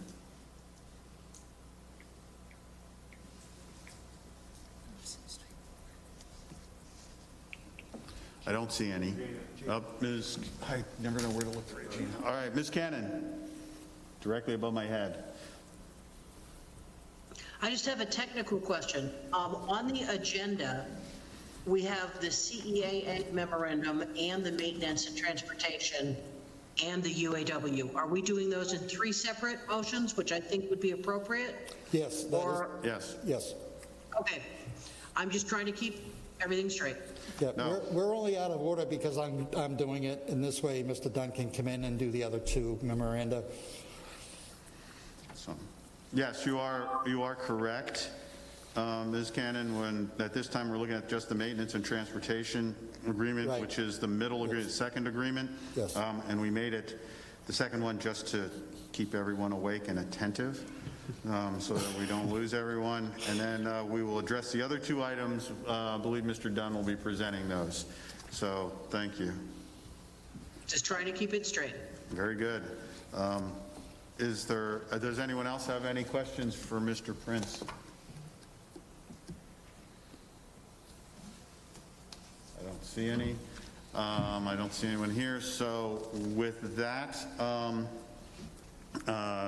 I will make the motion to approve this contract with the maintenance and transportation group. Is there a second? Second. I'll second. Okay, seconded, motion was made by myself, Mr. Richards, and seconded by Ms. Cannon. Is there any further discussion? Not seeing any. We'll call the vote. Ms. Cannon, could you read the roll, please? Yep. Switch things up, keep people awake. Ms. West. Aye. Mr. Weinberg. Aye. Ms. Walsh. Aye. Ms. Smith. Aye. Mr. Richards. Aye. Mr. Parker. Aye. Ms. Higgins. Aye. Ms. Hastings. Aye. And I say aye, so the maintenance and transportation contract passes 9-0. Thank you, Ms. Cannon. Thank you, Mr. Prince. Thank you. For the next item on the agenda, which will be the CEAA Memorandum of Agreement, and then followed by the UAW Transportation Memorandum of Agreement. Mr. Dunn, are you presenting that for us this evening? Yep, I'll just give you a quick summary to keep your meeting moving. Obviously, you see the agreement in there on page, was it 28 to that start. And the reason for these agreements is because what they call impact bargaining, because people are adversely affected by what's going on. So we have started to bring forward to the negotiations committee memorandums agreement on how we're going to handle things with staff as we go in and out of, whether it's hybrid, full remote, or in person. So this agreement lays out that piece, particularly on page 32, which is usually where most of the work is done as far as pay and hours during the remote learning. So that lays out the steps. All this is being continuously evaluated. The one thing we did with this agreement prior to the holiday was make sure that we kept everybody whole through the holiday. It's already stressful enough with what's going on. And you know, as we continue to move through this process, we set the next bar and continue to work through the process. So if there's any specific questions, I can answer them, but I think the bulk of it there is on page 32. It does talk about the environment we create and making sure people are staying healthy and what happens if they're sick, and you know, providing the PPE equipment and the screening. And this agreement is in place till the end of the school year, or unless the governor or somebody else says this thing's over. So, okay. Thank you, Mr. Dunn. And for just to make sure that everyone at home is clear, this is these memorandums of agreement are necessitated because of the current state of emergency we are in with regards to the COVID-19 virus, and this is an agreement with the members of the unions so named to help them and to help us navigate through the safety as well as the overall work conditions of our during this particular pandemic. That's correct. That's the impact. We're getting impacted pretty, I think no one will disagree that we're getting impacted fairly significantly by this pandemic. With that, does anyone have any questions with regards to these two memorandums of understanding or agreements for Mr. Dunn?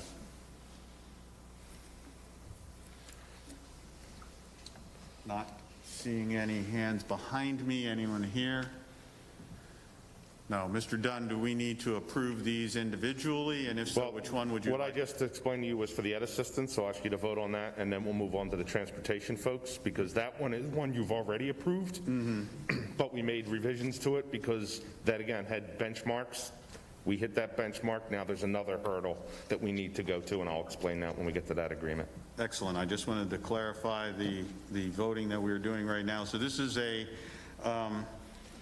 and I will once again make the motion that we approve the memorandum of agreement between the school district and the educational assistants, the CEAA, as presented by Mr. Dunn and in our board book this evening. Is there a second? Second. Okay. For Ms. Cannon, it was moved by myself and seconded by Ms. Smith. Is there any discussion further? Don't see any. So with that, I'll call the vote Ms. Cannon, would you call the roll, please? Ms. West. Aye. Mr. Weinberg. Aye. Ms. Walsh. Aye. Ms. Smith. Aye. Mr. Richards. Aye. Mr. Parker. Aye. Ms. Higgins. Aye. Ms. Hastings. Aye. And I vote aye, so the memorandum with the CEAA is approved 9-0. Thank you, Ms. Cannon. Mr. Dunn? Okay. Now, if you go to page 40, that starts the memorandum of agreement with the UAW, our transportation folks. This agreement you approved in October, and that was, the first part was to get us from the start of the year, for basically the first 21 operating days of the year. Then we moved to actual, because we were back in school in a hybrid mode, but we're able to keep everybody's hours going. Then when we started to get closer to Thanksgiving, we negotiated something to get us from November 30th through Martin Luther King. And section 2, which starts at the bottom of page 40 and continues a little bit on the 41, that is the only new part of the original MOA that you agreed to back in October. And this is basically saying that we are going to run again on their average daily hours for the first 86 days of last year. We averaged them, and we're going to keep them whole going as long as they come to work until Martin Luther King, when everybody comes back on the 19th. And Mr. Dunn, am I correct that in with this group, during this time, that we're assigning them jobs as needed, and they are doing what tasks and what routes and what items we need? Fantastic. Great group to work with. Okay, Really have. so- Between delivering food, supplies out to students, athletics. As I said, Mr. Mello said, I'm number 2 on the list, and that's usually rare when it comes to, when they're looking for money, they come running. But Gary Ford's our number 1 guy, and the bus drivers have been doing a great job. We really appreciate it. I would not disagree with you. They've done an outstanding job delivering the food to all of our students who are somewhat dispersed, to say the least, in doing this. So thank you. Are there other questions? Are there questions for Mr. Dunn regarding this agreement? Not seeing any. Do I have a motion to approve this memorandum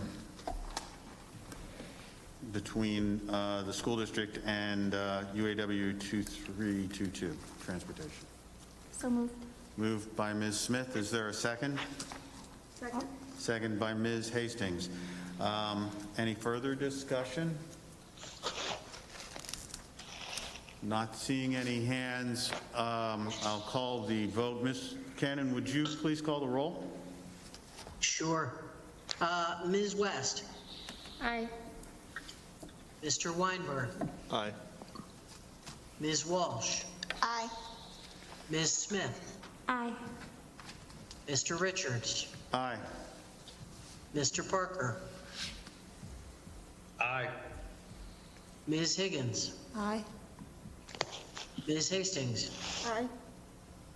And I say aye. So the UAW MOA is approved on a 9-0. Thank you, Ms. Cannon. Thank you. Thank you, Mr. Dunn.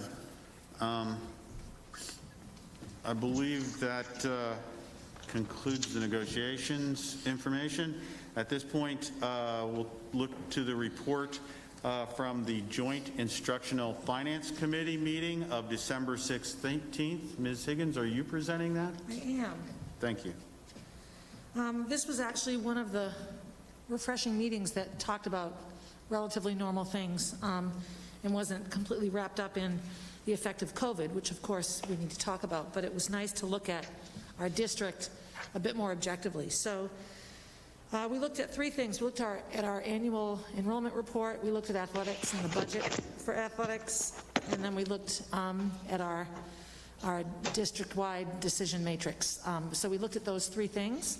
So nothing was voted on. It wasn't a meeting that made decisions. So I'm not going to go over every single bit of it because it would take forever. And a lot of this information is on the district website. Complete enrollment reports with comments, the entire athletic budget. Some conversation was given toward the effects of this school year on all of these things. Without COVID, we wouldn't need a decision matrix on making decisions around COVID. Athletics, in general, numbers are down, but participation by those participating is not down, if that makes any sense. Our athletic and co-curricular programs are very, very busy. Enrollment numbers are down, but in looking at the reasons why there's a decrease, this year, COVID aside, is relatively consistent with every other year. We've had declining numbers for several years now statewide in our districts.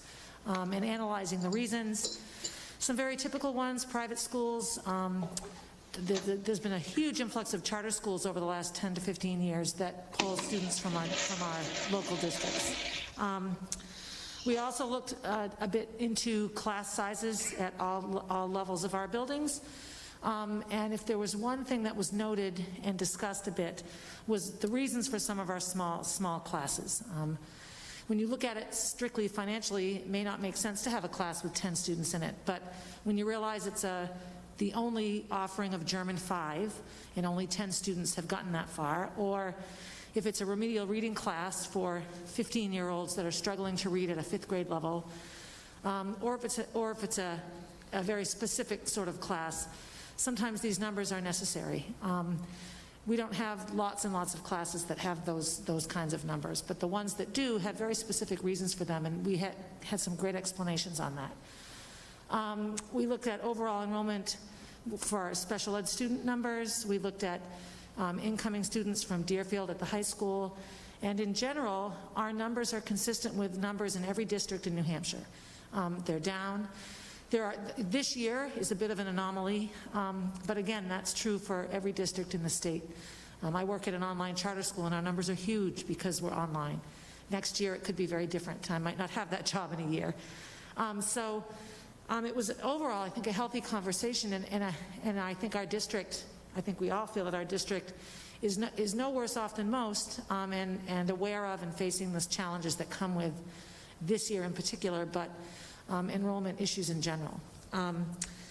Our athletic programs and budget was laid out really specifically. Everything is on here, our budgets, our transportation allocations, our coaching salaries, all of these things. I don't know specifically where online they are, but I will find out, or maybe someone can tell me. But it's very, very interesting to look at, and if anything comes out of the data, it's that we as a district are incredibly committed to our co-curricular programs, both athletic and otherwise. If there's something you want to do and it isn't offered here, you can ask for it and it becomes a reality. So we have lists and lists of stipends and clubs and sports and things, and all of this is listed in this report, pages of it, quite honestly. And then, so it goes through all the athletics, all the co-curricular, and then Superintendent Murphy talked about our guidance matrix. So we called it a guidance matrix at the time because every single day the numbers change, the situation changes. We have a meeting on a Tuesday night or a Wednesday night, and we get calls on Friday that everything is different. And so the district has worked very hard, the administrative level, to come up with guidance that allows us to make the right decisions. And shortly after this meeting, sports and the district was fully remote, and things changed very quickly based on data. So in all of this is also available online for people to see, yes? We're going to bring it back. Oh, it comes back. Thank you. Yes, I do.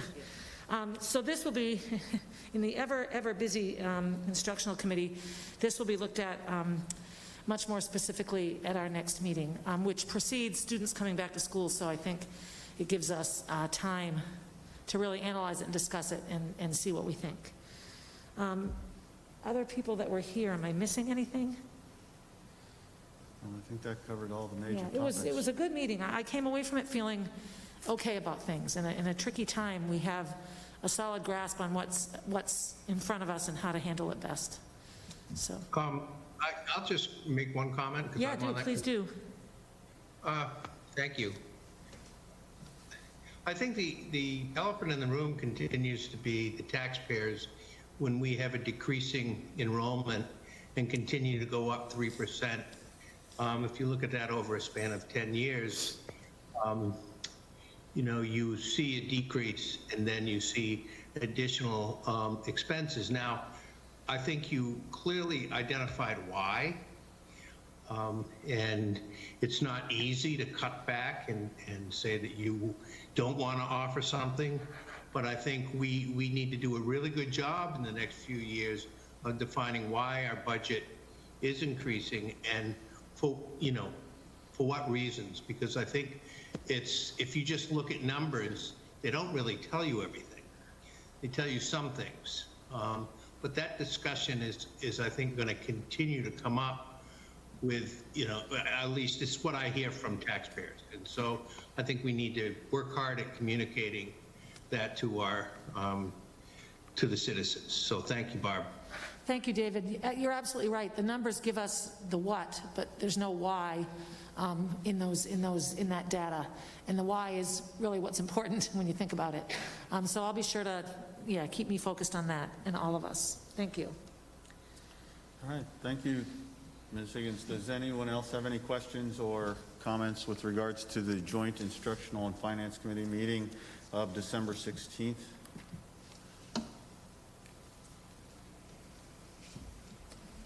All right, not seeing any, we will move on to Communications and Policy Committee meeting of December 21st. Ms. Cannon? Mr. Richards, you may recall that I was not present at that meeting. So I cannot give a report as to what happened. That is correct. Didn't know if you who were present. Mr. Crotto is no longer on the board, and we may actually, if she's still on with us or if she's on with us at all, I don't know if we can look to Ms. Fisher-Anderson because we have first readings of the policy to go through. Okay, thank you very much for that. Yes, I was present at that meeting. I am not on the committee. Ms. Walsh was present. I don't know if she feels comfortable discussing this.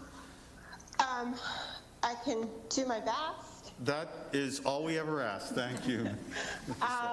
We discussed a number of policies. The first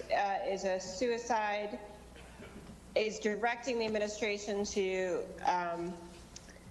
develop a suicide prevention policy in accordance with state law. I think, one of the things the committee worked to do is make some additions about who in the community we would like to see consulted in the development of that policy. The second was our background check policy, updating that. I don't know if the superintendent might have anything to add with that. And then the third was a training requirements around safety and reporting of potential abuse. I think there are still some outstanding questions on that policy that the committee were looking at. In particular, the policy uses the term designated volunteer, and we had discussion about what that means and how that is being interpreted at various schools in the district that the superintendent was going to get additional information on. Excuse me, I'm sorry to interrupt, but that was a different policy that we did not forward. That was 90 volunteers. We did not forward that for this meeting. We did use the term designated volunteer, though, in one of them. I believe we discussed that policy during this meeting, but it was not brought forward to a reading of the board at this time. Okay. So I believe you're both correct. Yes. I think, that's right. The question was, there is the policy does also, that we do have 402 training and information relative to child sex abuse prevention, uses the term designated volunteer that in another policy we discussed needing to further clarify. And 402 is on the agenda, I believe. I don't know if the superintendent or anyone has anything to add to my quick summary there. I thought your summary was pretty good, and the superintendent can add to it. I will just note that the committee voted to recommend to the full board policy 532, suicide prevention and response, with the adjustments noted, and recommended a first reading policy 462, background investigation and criminal records checks, and policy 402, training and information relative to child sexual abuse prevention, for a first reading, which would be tonight. These policies are in our board book. We will not be voting on them. This is just a first reading or discussion. And then with that, Superintendent, do you have anything to add? The only thing I want to add to it, and I think Pam summed it up nicely, you did too, these are all first reads. The policies are really driven by new legislative law that requires these policies. The most important, the suicide policy is clearly really important for us, works nicely into our social emotional learning curriculum group that's working on that aspect. And the other piece to that suicide is that we have to have a plan, and that we have to have a specific plan about how we're going to address all the items that Pam just mentioned, training and policy development and all that. And that the committee is recommending that we have that completed by March 31st. And we feel that we can easily make that. So just so you know that in a first read, you're just reading it over, asking any questions. Second read, and again, you'll see these policies again in your packet next month. Okay. Excuse me, I'm very sorry to interrupt, but I do believe that the committee voted to waive the first reading and to vote on suicide prevention. That's in the minutes of the policy committee, which I believe is page 54. So that was just that one suicide prevention policy. We voted to waive the first reading. Mr. Richards, maybe you can describe what first reading waiver. Yes, that is, yeah, we were waiving that as a first reading. We will have to, of course, this board will need to vote on whether or not we would waive the first reading and do it as a final reading. Right. The reasoning behind this is a policy that has been, and correct me if I'm wrong, Superintendent, but this is required by state That's correct. law. That's and correct. that we are on a deadline to have a policy by right now. Right? That's correct. The beginning of this year. That's correct. And that this policy also directs us to have a plan, and we, or the committee, the Communications and Policy Committee actually changed things to require that plan on March 31st, I believe you said. That's correct. That was added That's on in this policy. committee. So at that point, the policy is in our book, and because of the time sensitivity of this particular policy and this very important topic, I will make the motion that we waive the first reading of this policy and bring it directly to the second reading and a vote by the full board.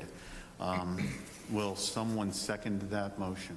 I'll second it. Okay, the motion was made by myself and seconded by Ms. Higgins. No, at this point, we're in the full board. Thank you, though, for that point of clarification. So at this point, I'll ask for any discussion. I hope that the board has had a chance to review the policy, and if they have questions, now would be the time to pose them to the superintendent. So do I, Mr. Weinberg? I have a few kind of questions that I guess build upon. As Ms. Fisher-Anderson points out, the school psychologists are the current building liaisons. Are there additional trainings that these building suicide prevention liaisons are given? And if so, are they also paid supplemental income for this added position?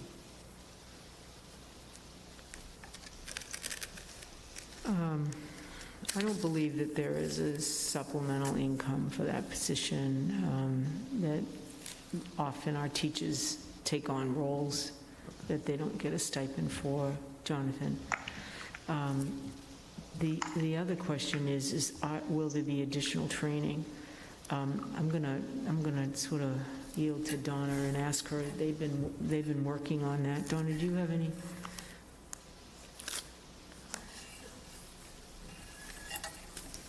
So two things. There's an annual training requirement now that we've already started. So the staff all participated in training before or just as the school year was starting this year. And that's not necessarily done by the liaisons, but they could. In our district, when our staff present any kind of workshops or trainings, they're paid an agreed upon stipend, so like an hourly rate. So when they present in a workshop or after school or do some special additional training, they do get paid for that as well. And so I suspect there will be a variety of trainings that are going on based on the plan that's developed. But Jonathan, they're not paid because they're designated as the building rep. And they will, everybody's received training through NAMI. We did a 2-hour training. But whether there's specific training that they may need, now they're all counselors, school psychologists, they have a lot of this already built into their own skill set. But obviously, should we determine that, it would be part of our plan. And I hope that answers your questions. No, yeah. Okay. It definitely does. Yeah, thanks. And then, sorry, just a quick follow-up. Has there been conversation about possible team underneath the liaison, just for more coordination within the schools? I can't answer that. Okay. I don't know that yet. We'll have that part of the plan. But, it isn't a single kind of event anyway. I mean, you have a number of staff, whether a classroom teacher, a special ed, it depends, an administrator and counselors.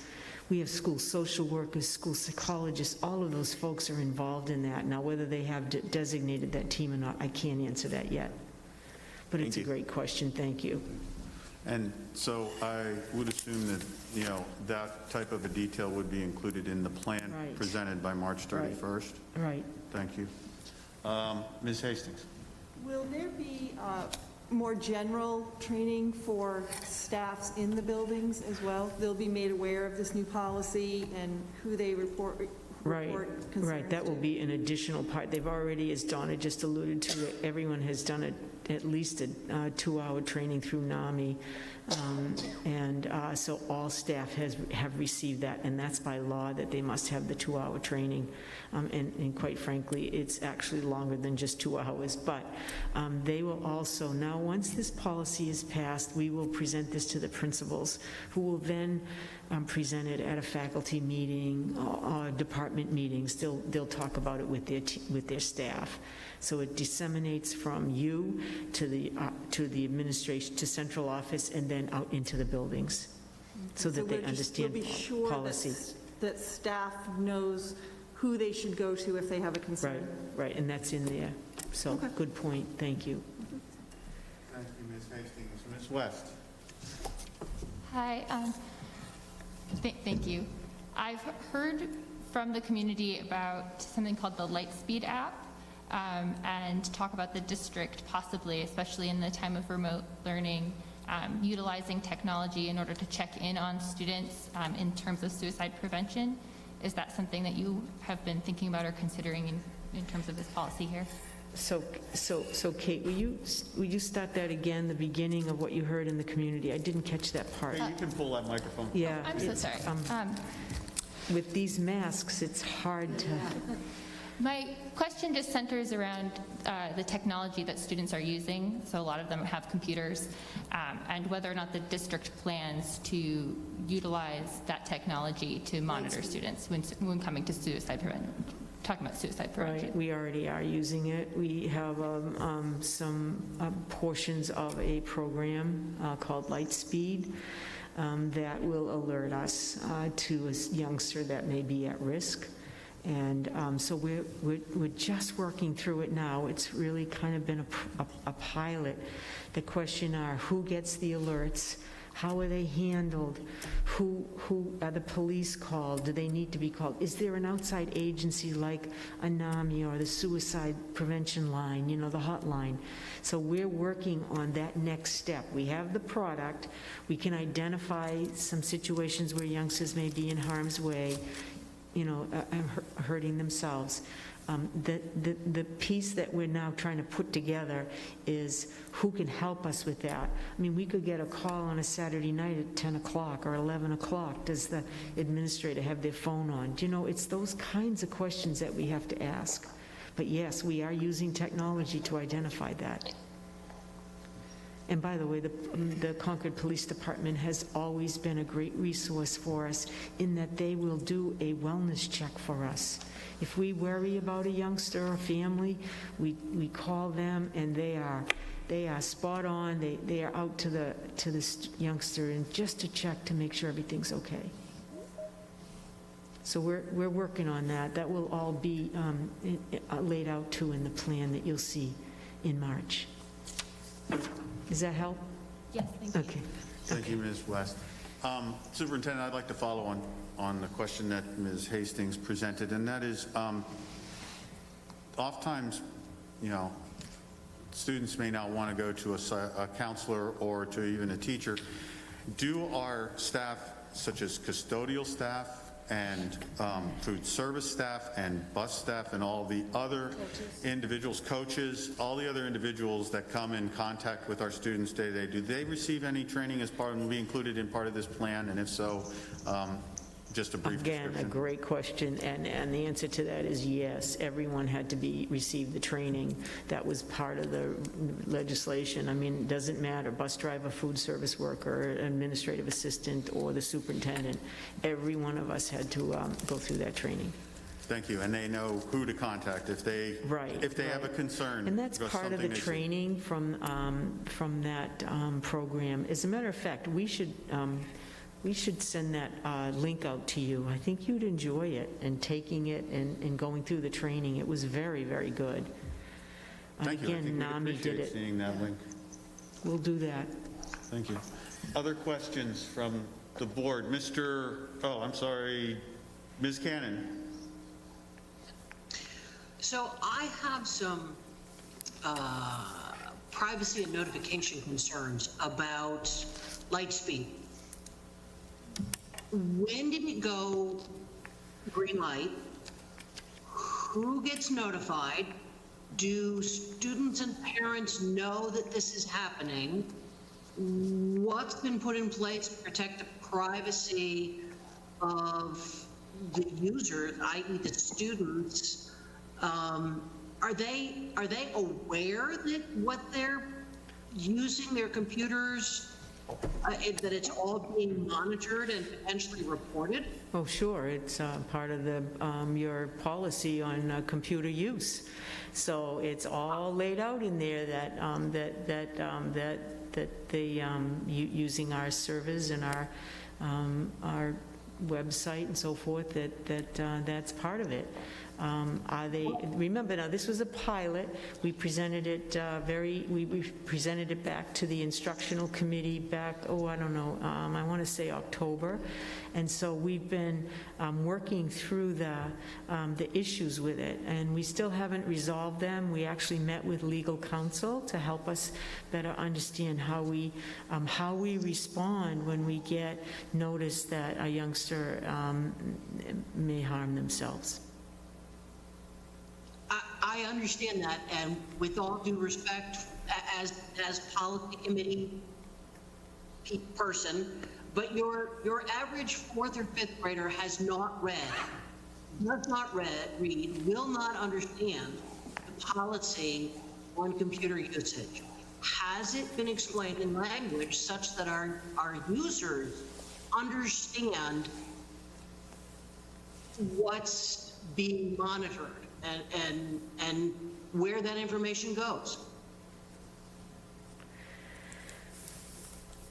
I can't answer that question without conferring with the computer education teachers at the schools, the integrated specialists. They work with the youngsters. They provide the computer study skills to the youngsters. So I'm not able to answer that question, Gina. I think it's a great question, and I will make sure, I will ask that question. Do youngsters, especially the youngsters in elementary school, 3rd, 4th, and 5th, understand the policy and that whatever site or whatever they are using and on their computers, that we would, if it was a keyword such as suicide or harming oneself, that we would be made aware of it. I'm just concerned about privacy. I agree. I don't know, when you use the district's website and you use the district's tools and you use our internet access and all that, I mean, that people have to understand that that it's not private. You can't keep from us what's there. It's part of the policy. So, but to answer that question about the elementary youngsters, I can't answer that. Thank you. But I will find an answer for you. Thank you. Thank you, Ms. Cannon. Other questions from the board?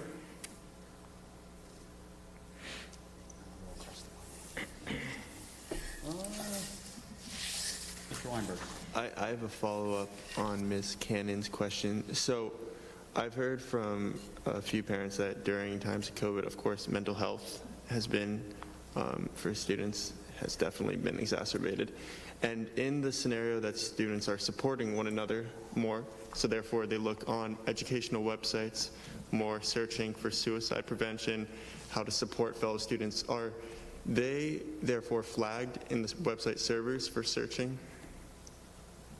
Like if they were trying to find educational materials? And since you said whenever a student searches suicide, then therefore, like, you're alerted?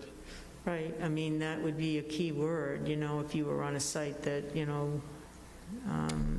was providing prevention, that report would come in and we would see that they were looking for help.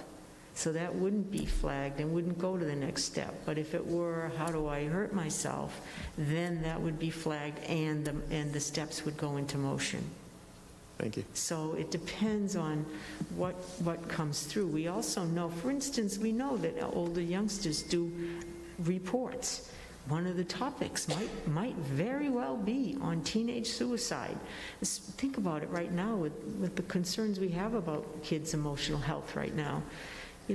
So we know that's a hot topic, and we know that our students are studying those issues. So that might come up when they go in and, they start going to different sites to learn more about it. It might come up as a flag, but when that flag comes up, we recognize that it's a student who is working on a report or a project.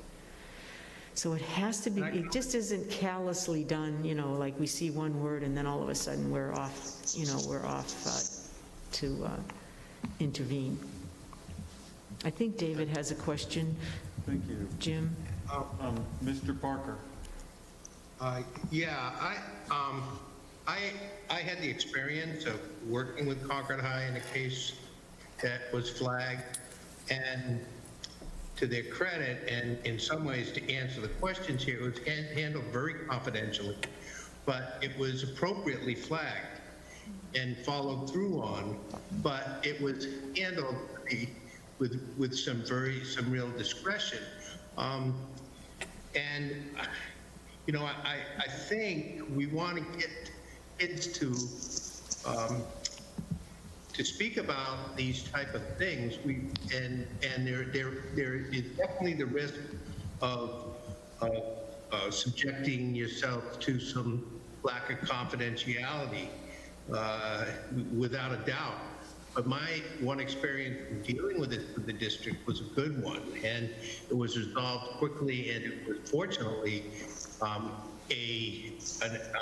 an attempt, but a discussion. And so it was followed through on and confidentially, and so it was resolved. But it happened quickly. They responded very quickly, to their credit. I think the beauty, thanks, Dave. I think the beauty of this is, one, parents are involved right away. I mean, that's very important. Here's the other thing. As soon as possible, our staff, our trained social worker, our trained school psychologist, our trained school counselors are all on this. And so they're right there to provide the support for that youngster immediately, and not wait until it's too late. Other questions? Any more discussion? Ms. West. I apologize, I just have one more quick question for you. So you're talking about the steps that get taken when somebody is flagged. I'm just wondering if you could give a quick overview of those steps, because so a student is flagged for searching about suicide. What happens next? Well, we reach out to the school administrator and immediately talk to them, and then if need be, we contact the parents, or we contact the police department, who does a wellness check. And then, at that point, families are involved, depending on the situation. Again, every single situation is different, depending on, do they need immediate care, do they need help immediately? Or is this a situation that we can deal with in school the next day with counseling? Do we make referrals out to like Riverbend or other support folks? So every case is a little bit different, Kate, but we use our administrative team. And again, we're still working this out, because we know that we have some glitches in this. And again, if we get a call at 2 o'clock in the morning, what do? Who gets the call? Do they get the call, right? Do they get a call? So we're working on that. And Pam McLeod, our technology director, is kind of overseeing this project, trying to find the right solutions, because we're working with both middle and high school on this. It isn't just high school, by the way, it's middle school also. And that's not to say we haven't, Gina's point, tonight, we have had kids in 4th or 5th grade. So I know that's hard to hear, but it's the reality of it, and we can't just turn our back. So, and we won't, and the principals are adamant about it, but we just have to find the right way to do it. I'm thrilled that they're doing it. In my previous district, we did it. It was Go Guardian was the tool we used. And we would get a message, and then the principal would be alerted, or I would be alerted, and we would reach out to the family to let them know. Mr. Weinberg. Sorry, this will be my last, and it's not about Lightspeed, but I know in a previous committee meeting, Mr. Croto asked about a wellness check survey going throughout the schools. I was wondering if there's been any development on this. Wellness checks as it relates to this issue? Yes, student just mental health well-being, where everyone's doing during this time, or how everyone is doing. To follow, you mean like a follow-up, or? Just a generalized. Oh, I know what you're talking about now. I'm trying to remember the conversation with Mr. Croto. Right. So one of the things that that Tom was concerned about was the fact that who's checking on youngsters now during this remote time? They're often left alone. The parents may be working. They don't have their screen on. The teacher can't see them, can't see their eyes, right? So that's where our school nurses, our school counselors, our school psychologists are all assigned, social workers are all assigned students to follow up on. Okay, so our teachers, you know, in the buildings, the administrative team, they meet constantly about youngsters they're concerned about, and so they make sure that they're getting the support that they need, because you are absolutely right, this is a very difficult time for some kids. Awesome. So there has been follow-up. Yeah, right. Awesome. I just would like to make a comment.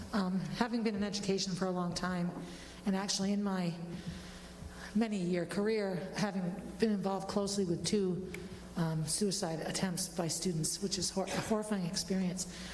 As tricky as confidentiality is, and we have to walk, straddle this fence as carefully as we can, the beauty of policies that are specific and programs and apps that can connect us to kids is that the people that can do the right thing become involved.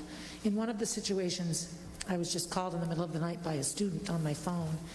And so I called the parent, and the parent was unable to do anything. And so the parent asked me to call the police, which I did. So the process allowed a trained police officer to intervene and manage a situation efficiently. And what was hard at the time is, as much training as you have, I'm not a mental health professional. And so in looking at it from my perspective, having been the coach that got called up, these programs and these technological advances that we have, while they straddle a tricky fence, they immediately get the right people involved. And I think that's something that we should keep our focus on, because now you have continued support, follow-up, all those things that don't necessarily come from the person that gets the call. Does that make sense? Mm-hmm. Mm-hmm. Yeah, I mean, so it's just an observation on mine. Not everybody has that skill, but can we make sure that we access the right resource? Right, and the right That's people, the issue yes, for and us. the right organizations. Right. All of this comes. But I want you to know it's not perfect yet. This system is not perfect yet, and we're still trying to deal with it and figure out a way to do it. We talked with the lawyer about liability and the district's liability and all of those things. So we're working through that. And we'll get back to you on another update on it, probably go to the instructional committee first and then on to the full board. Thank you. We got a little bit of field of what this particular policy is, and we've actually gotten into some of the details and some of the questions that will arise from your plan, which this policy directs you to create, the administration to create by March 31st. And I foresee a very lively discussion about that plan based on the questions and the very good questions that were presented here. And I think you're impressed by the concern that you should be impressed with the concern that the board has for this very serious topic, and a topic that affects so many of our students. So to bring it back to this particular policy, which is required by the legislature, this policy actually directs the board to have the district create a plan and to review it on a biennial basis, and to have the key personnel that we have discussed be identified and their responsibilities outlined. So I think that's going to be, no doubt from the questions, that we'll have a lot of input on that plan. But to bring it back to the motion that is currently under consideration, and that is the approval of this policy 532, which directs and outlines the items that need to be included in that plan. That does not preclude necessarily anyone on the board from asking for additional items to be included in that plan when that plan is presented and prior to approval. And I encourage people to consolidate their thoughts. The discussion was very good this evening, and think about things we may want to include in addition to those items identified under A1 of the policy. And with that, is there any further discussion? Ms. Cannon. Yeah, I just wanted to comment that this policy is required by state law.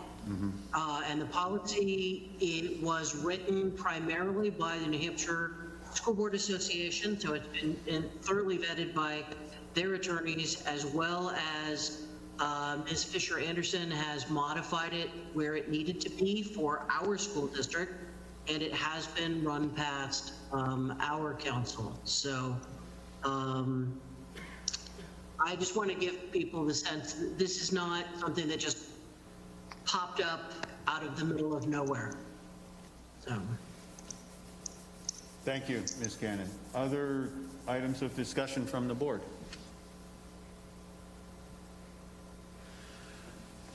Not seeing Just any. one last thing. Go ahead, Mr. Parker. Sorry.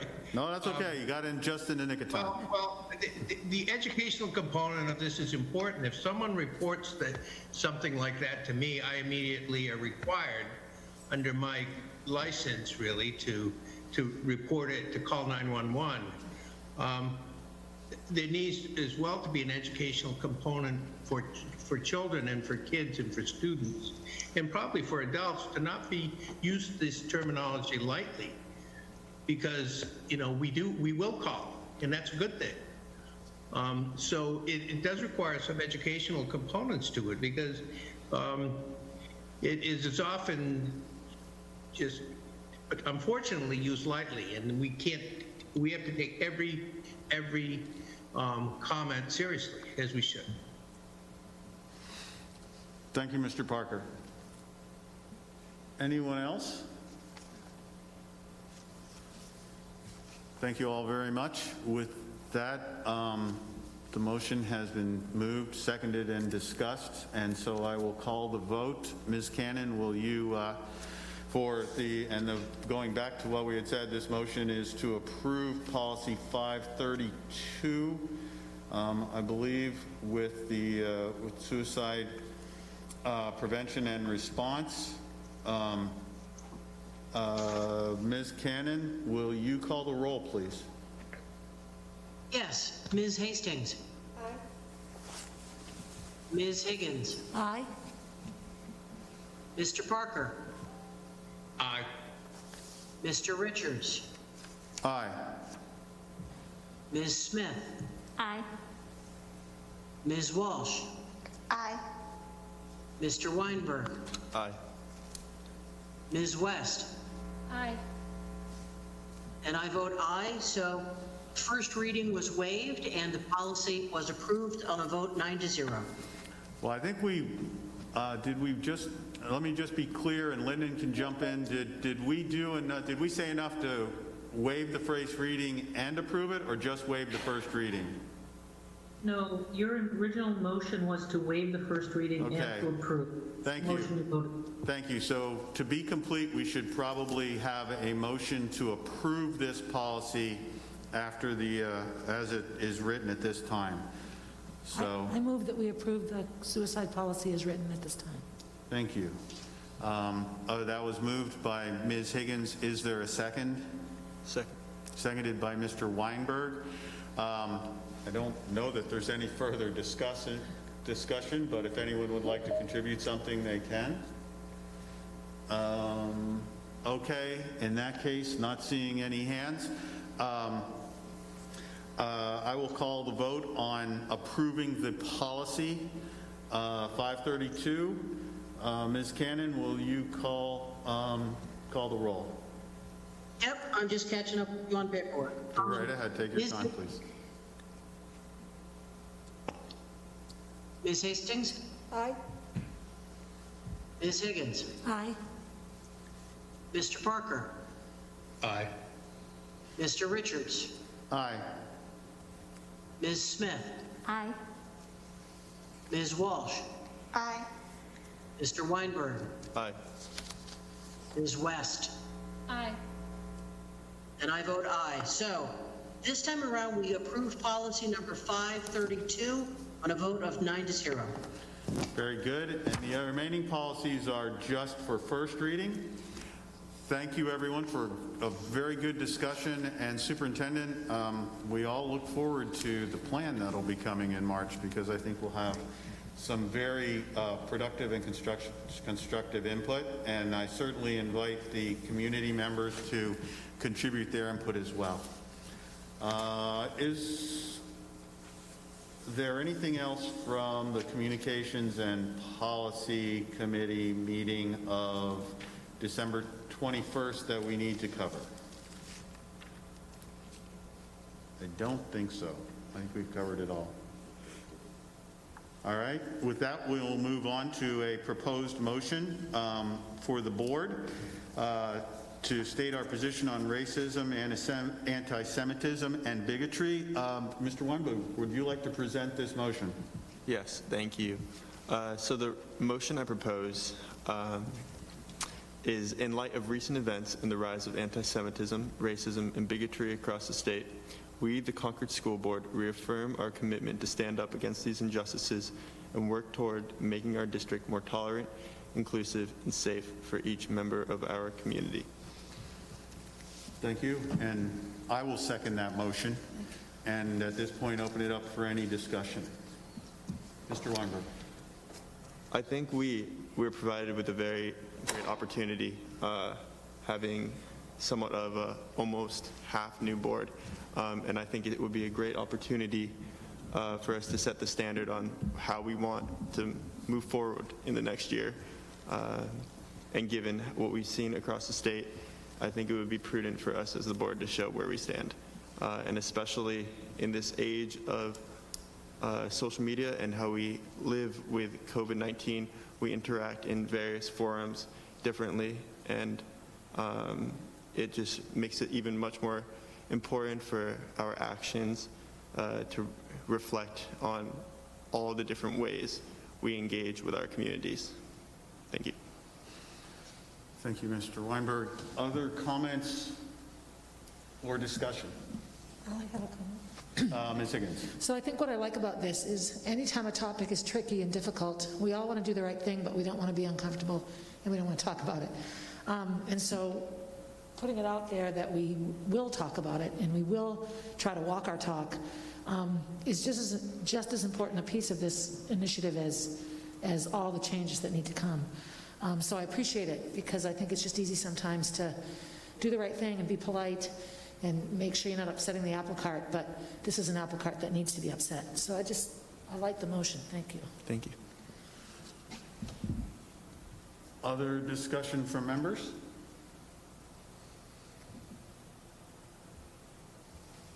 I don't see any. Does anyone see any hands? All right. Very good. So with that, the motion has been made and seconded and discussed. And at this point, I will call the vote. Ms. Cannon, will you please go through the roll? Absolutely. Ms. Webb? Aye. Mr. Weinberg?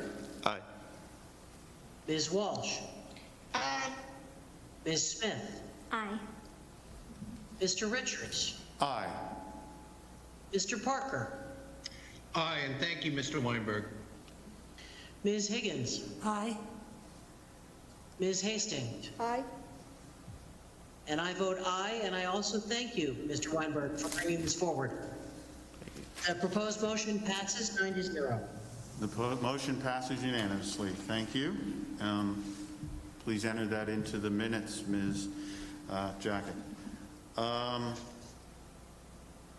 At this point, we will get into other business. There's a school calendar revision. Superintendent, would you like to address that?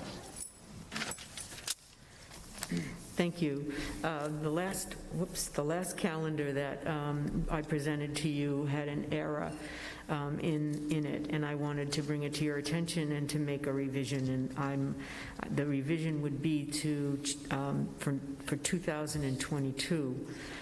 That we look at the February vacation. The original calendar had the February vacation on the 21st through the 25th, which is the same week as the Massachusetts vacation week. And all of our neighbors and our neighboring schools are really moving theirs towards the next week, which would be February 28th through March 5th. So I'm asking you to approve our revision to the schedule. We'll get it up and out on the website and get it out to parents. I'll make a note in one of my letters that's coming up at the end of the week. Donna has a newsletter that she's working on. We'll get it on there, but I'm asking you to approve February 28th through March 5th, rather than the one that we originally approved.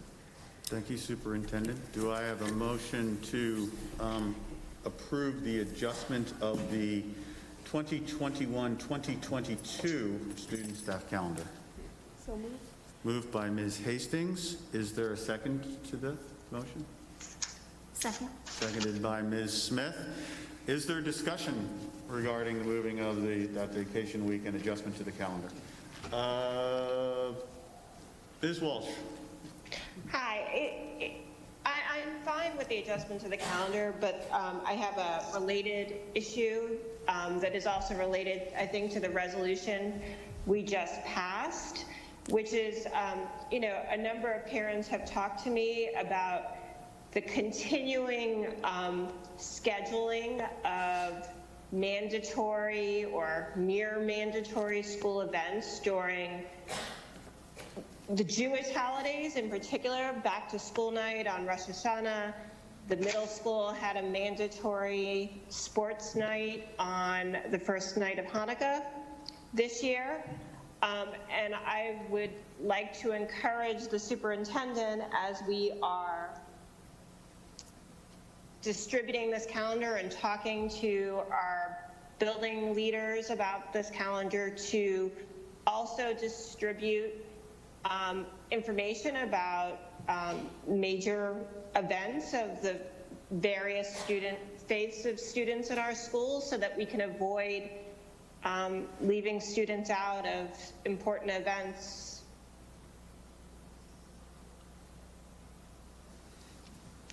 Yeah, that's an excellent point. Thanks, Pam. Thank you. That is an excellent point. And I would encourage the superintendent and the administration to follow through on that, not only for this calendar, but for future calendars. Does anyone else have any additional comments? Or another piece to that is if there was something that had to be, like sometimes a back to school night for sports is, you find the one date that the school's available. And if that's the case and it's falling upon a holiday that affects a number of our students, making sure there's an alternative for those families. So if it were information around meet the coaches night, that the families would be able to get the information necessary. I mean, so I think sometimes you have a situation that you can't fix. We just need to make sure that we're not excluding or precluding information from students based on a religious holiday. So that's another piece I think that can be factored in. thank you. Pam, do you have a follow-up, or is your hand still? I agree that we should find alternatives if we absolutely have to, but I think our first priority, we tend not to schedule events on major Christian holidays, and we should be thinking comprehensively about that, because having special arrangements made for them can be just as exclusionary to students as not being able to participate at all. Very good. Thank you, Ms. Walsh. Ms. Cannon. Just a record keeping. Who motioned and who seconded? I seconded. The motion was made by Ms. Hastings and seconded by Ms. Smith. Thank you. You're welcome. Other discussion? Excellent points by everyone. Thank you. Oh, Mr. Weinberg. I just want to say thank you, Ms. Walsh, for bringing that up. Yeah. Agreed. Thank you.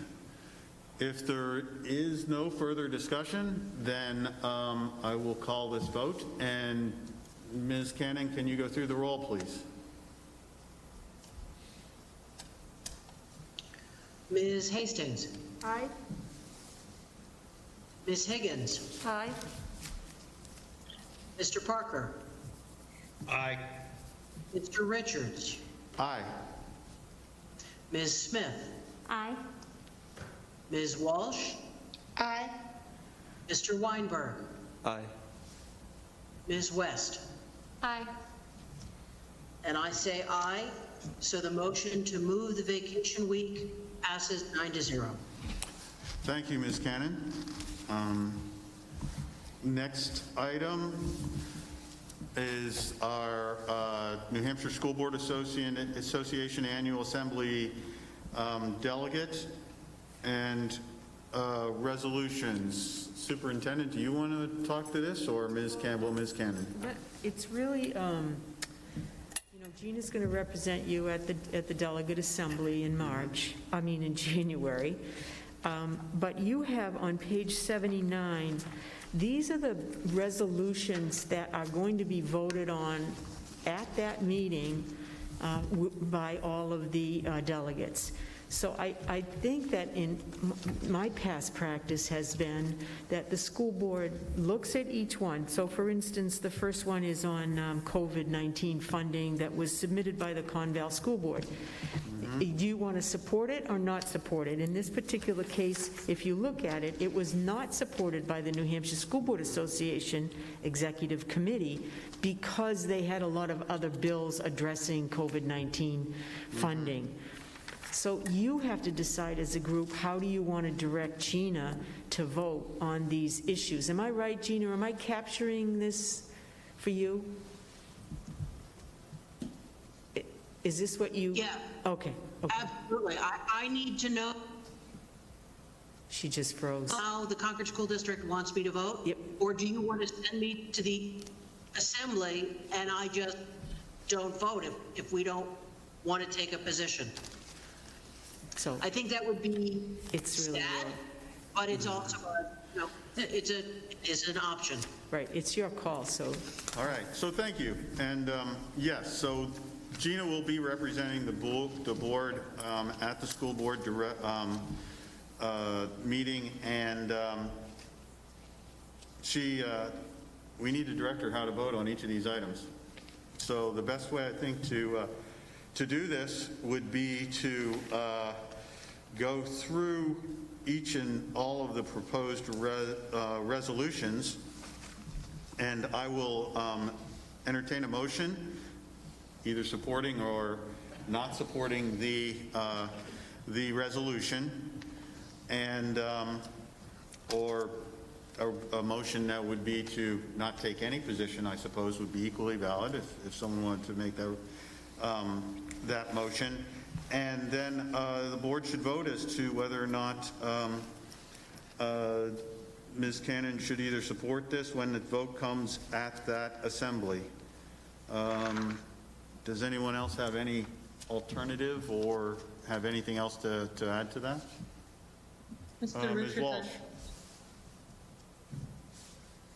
You're still muted, Ms. Walsh.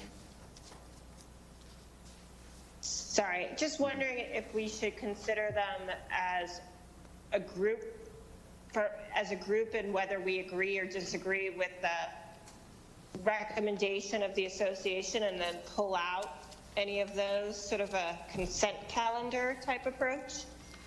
That certainly would be certainly could be a motion as to how we consider this, if you would like to do that, and the board chooses to. Does anyone else, after having read through these, have a position? I will tell you that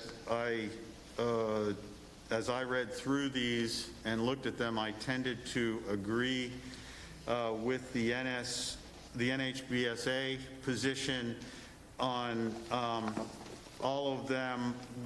I actually will admit I personally didn't have any particular feeling on the very first one made by Conval that they recommended not to support, but on the other ones, I felt like I was in agreement with the School Board Association recommendation. But I am one vote, so anyone else have anything they'd like to weigh in on?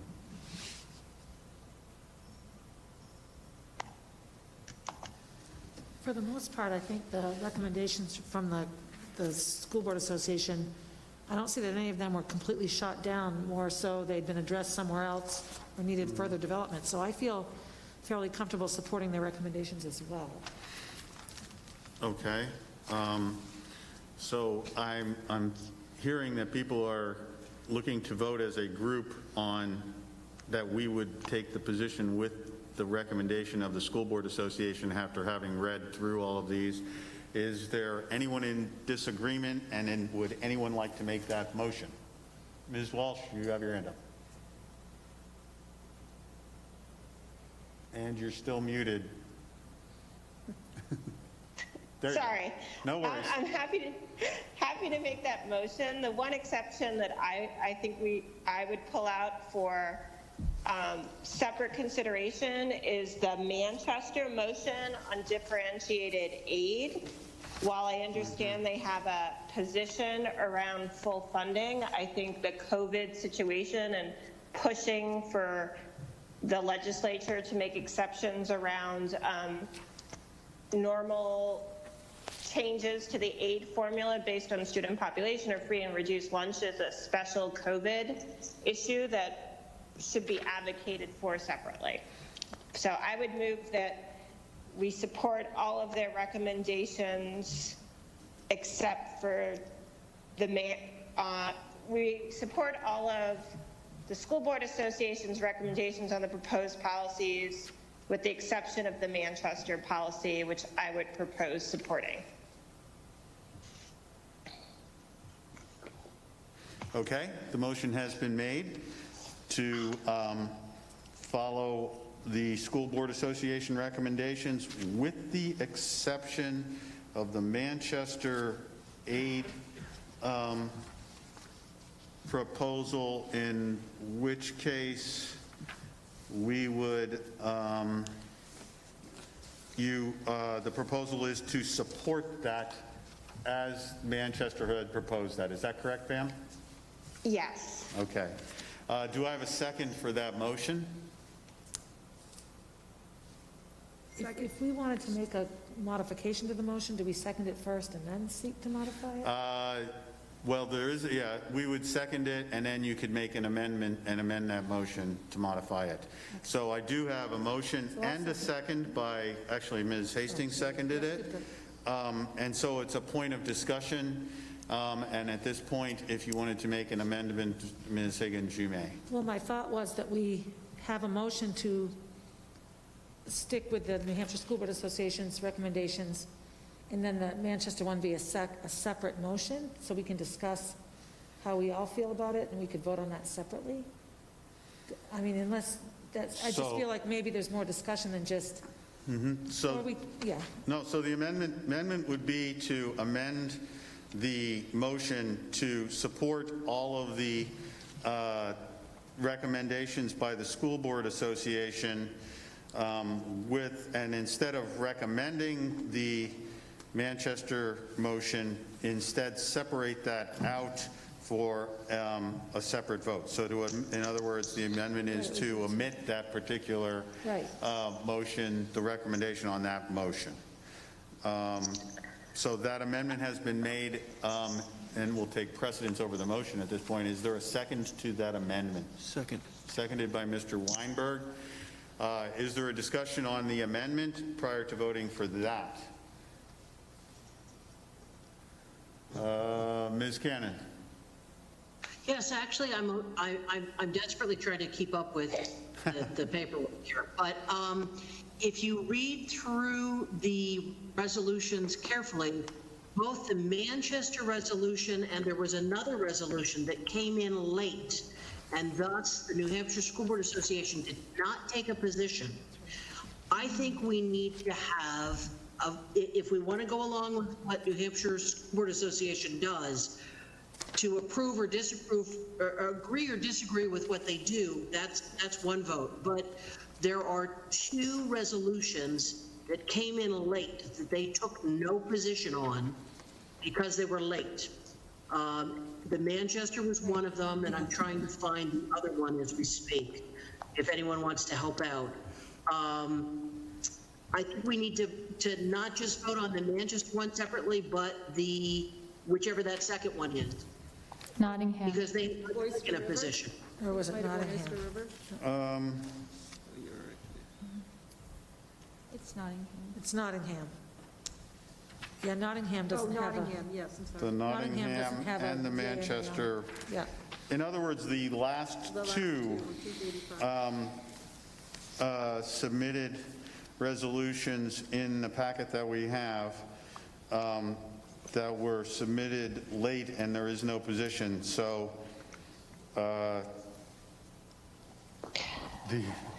so we're making an amendment to the, a different amendment to that. Now I'm getting lost in. Could I withdraw my original motion and resubmit it so that we can keep this less complicated? I think that's a good I think by Robert's Rules of Order, we're not supposed to, but I have no problem with it if no one else on the board does. We'll do Bob's rules tonight. I don't have a problem with it if this. I'm more interested in the fact that the board is a position that we can support as a board. So, yes, Ms. Walsh, if Ms. Hastings agrees, since she seconded that, I think it's okay. And if the board is in agreement, we will just re-propose the original motion. And then if anybody has any discussions on that, we will address it. Okay, and I'll try and make this clear this time. I move that the Concord School District support the School Board Association's positions on the Cal School Board Resolution 1 and 2, on the Raymond School Board Resolution, the Monadnock School Board Resolution 1 and 2, the Oyster River School Board Association Resolution, and that's it. All right, thank you very much for that clarification. So with that motion to align ourselves with the agree with the SBA position on those motions, do I have a second? I'll second it. Okay, so this is moved by Ms. Walsh and seconded by Ms. Higgins.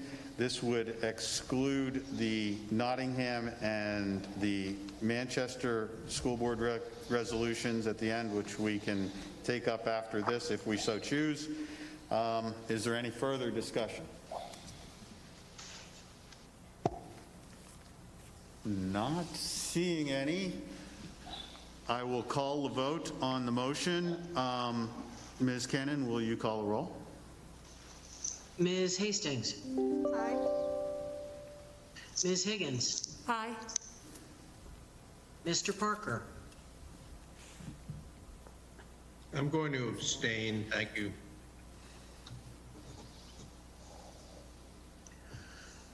Mr. Richards. Aye. Ms. Smith. Aye.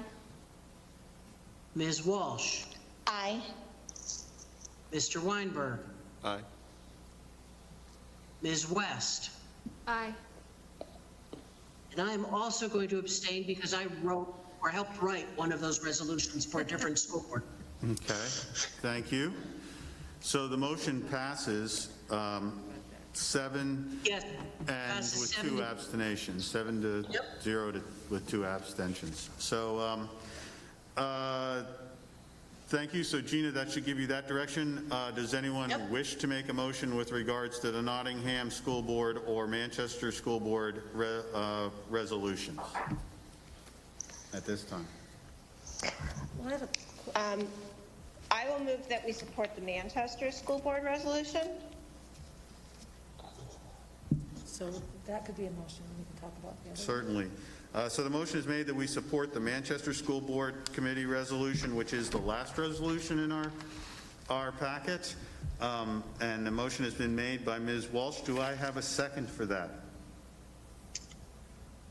Second. Seconded by Ms. West. Discussion.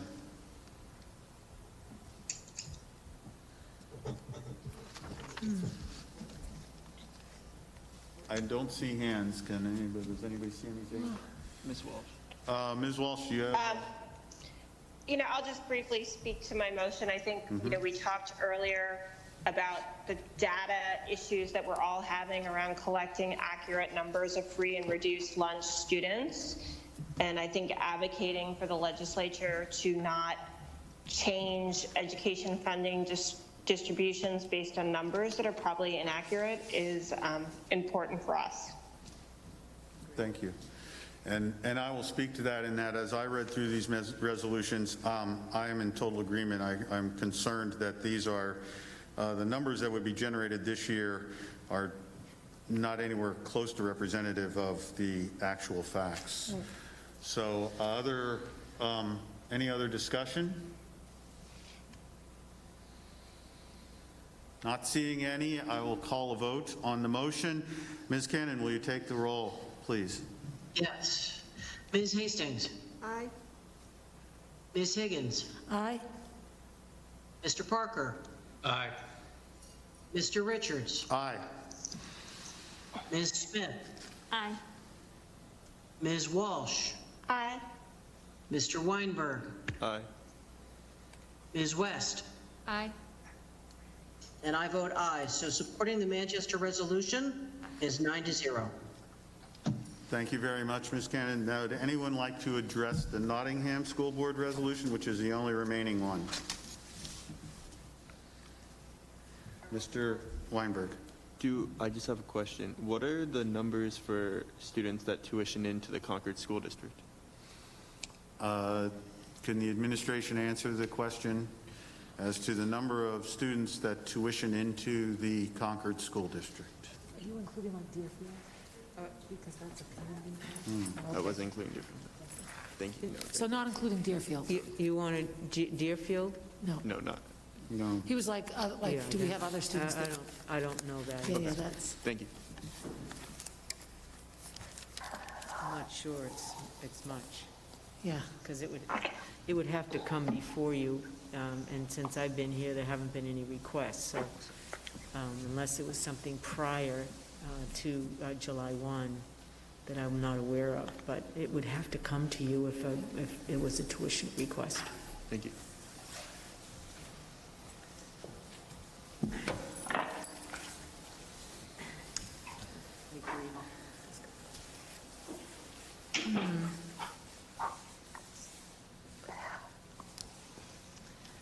Can I help you with that one a little bit? Yeah, Yeah. that'd be great. Yeah, the reason for that is that Nottingham sends their students, tuition their students to the academy in Northwood. And Co-Brown, right, I couldn't think of the name of it. And so, it all has to do with those special ed funds and who gets them. Does the district of residence get the money, or does the district that receives the student? And, in many ways, it's a little bit of both, right? Because the district of resident has to work on the IEP, they have to support it, they have to supervise, they have a lot of work to do when the student goes to another district. As per New Hampshire rules in special education. So I think people feel like it's both ways, and that's why it is because they're tuitioning their kids to Co-Brown. So that would be consistent with us in Deerfield, special ed services. Well, this is special education. No, I understand, but we don't, some of our Deerfield students. I'd have to look at the contract to see what you have for special ed services. Do you have that number, Jack? I knew we would. I knew we would. I mean, as far as this works, if you're looking, Yeah, go ahead. I mean, we probably have about 161 Deerfield kids, but we have a tuition agreement with them, and they can take up to 10% of their high school kids and go to any other high school that they create a tuition agreement in. If we had kids, which right now I believe is zero because we don't send any tuition bills out, we would bill those districts. And mostly that reason is with the tuition is for exactly what Superintendent Murphy mentioned. You get into the special ed costs because you cannot distinguish between the two. Once you take a student, you have to take everything that comes along with it. So typically we don't tuition in kids, but when you have somebody like Deerfield who doesn't have their own high school, Right. that's why there's a tuition agreement between us and they can take, like I said, 10% So there would of be their no high place to school. send the special ed funds because there's no high school there. Right, so they pick us, we pick up 90, and then what happens is the special ed funds get billed separately. Got it. There's a whole separate billing. So you'll see in the budget, you see Deerfield tuition, because they pay for every kid, and then there's a separate line for Deerfield special education, and we charge those costs to Deerfield. So what is Nottingham asking? Like, are they claiming they have to pay for things they're not doing? Right. Okay. They were sending, so Thank you, you Jen. pay the tuition, right? You send a youngster, right? You pay the tuition out of taxpayers, but they were sending the IDEA funds to the school. Okay, right. And it should be to the resident, to the resident town, because they're paying the tuition, right? Jack just described that, right? Right. So that's where it should go. So And like that's for- what their argument is. So our Deerfield students' IEPs are written by Concord High School staff? Well, right, but there's somebody from Deerfield that's also involved, too. And that's the other, okay. All right. So I just don't want to vote the wrong way. So the School Board Association is saying that the current method is consistent with federal law. Mr. Richards. I'm sorry. Yeah, Are you- they're sending money to where the student attends, and that's, Okay. and it used to be to the residents, and that's what their issue is. We don't have that issue, of course, so we don't have as much play Ms. in it. Walsh, do you have a? Well, I guess it's, the question I had is, it says DOE says it's consistent with federal law, which is a slightly, different, but obviously they do have the responsibility.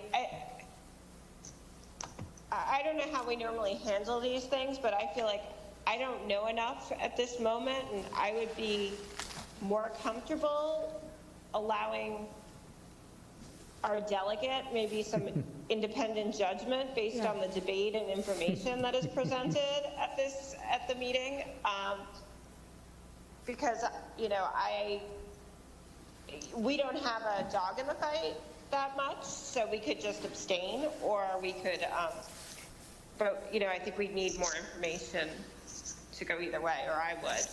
Well, our delegate is the right one for this motion because Gina has a Ms. wealth Cannon, of special ed You background. wanted this to weigh in, so I think it's a good time for you to weigh in as well. Go ahead, Gina. I don't think I'm allowed to use my independent judgment. I think the board has to decide whether it wants to support or not. I'm the representative. I like using my independent judgment, don't get me wrong, but I don't think that that's what is supposed to happen. So I would move that we abstain from this one. Okay.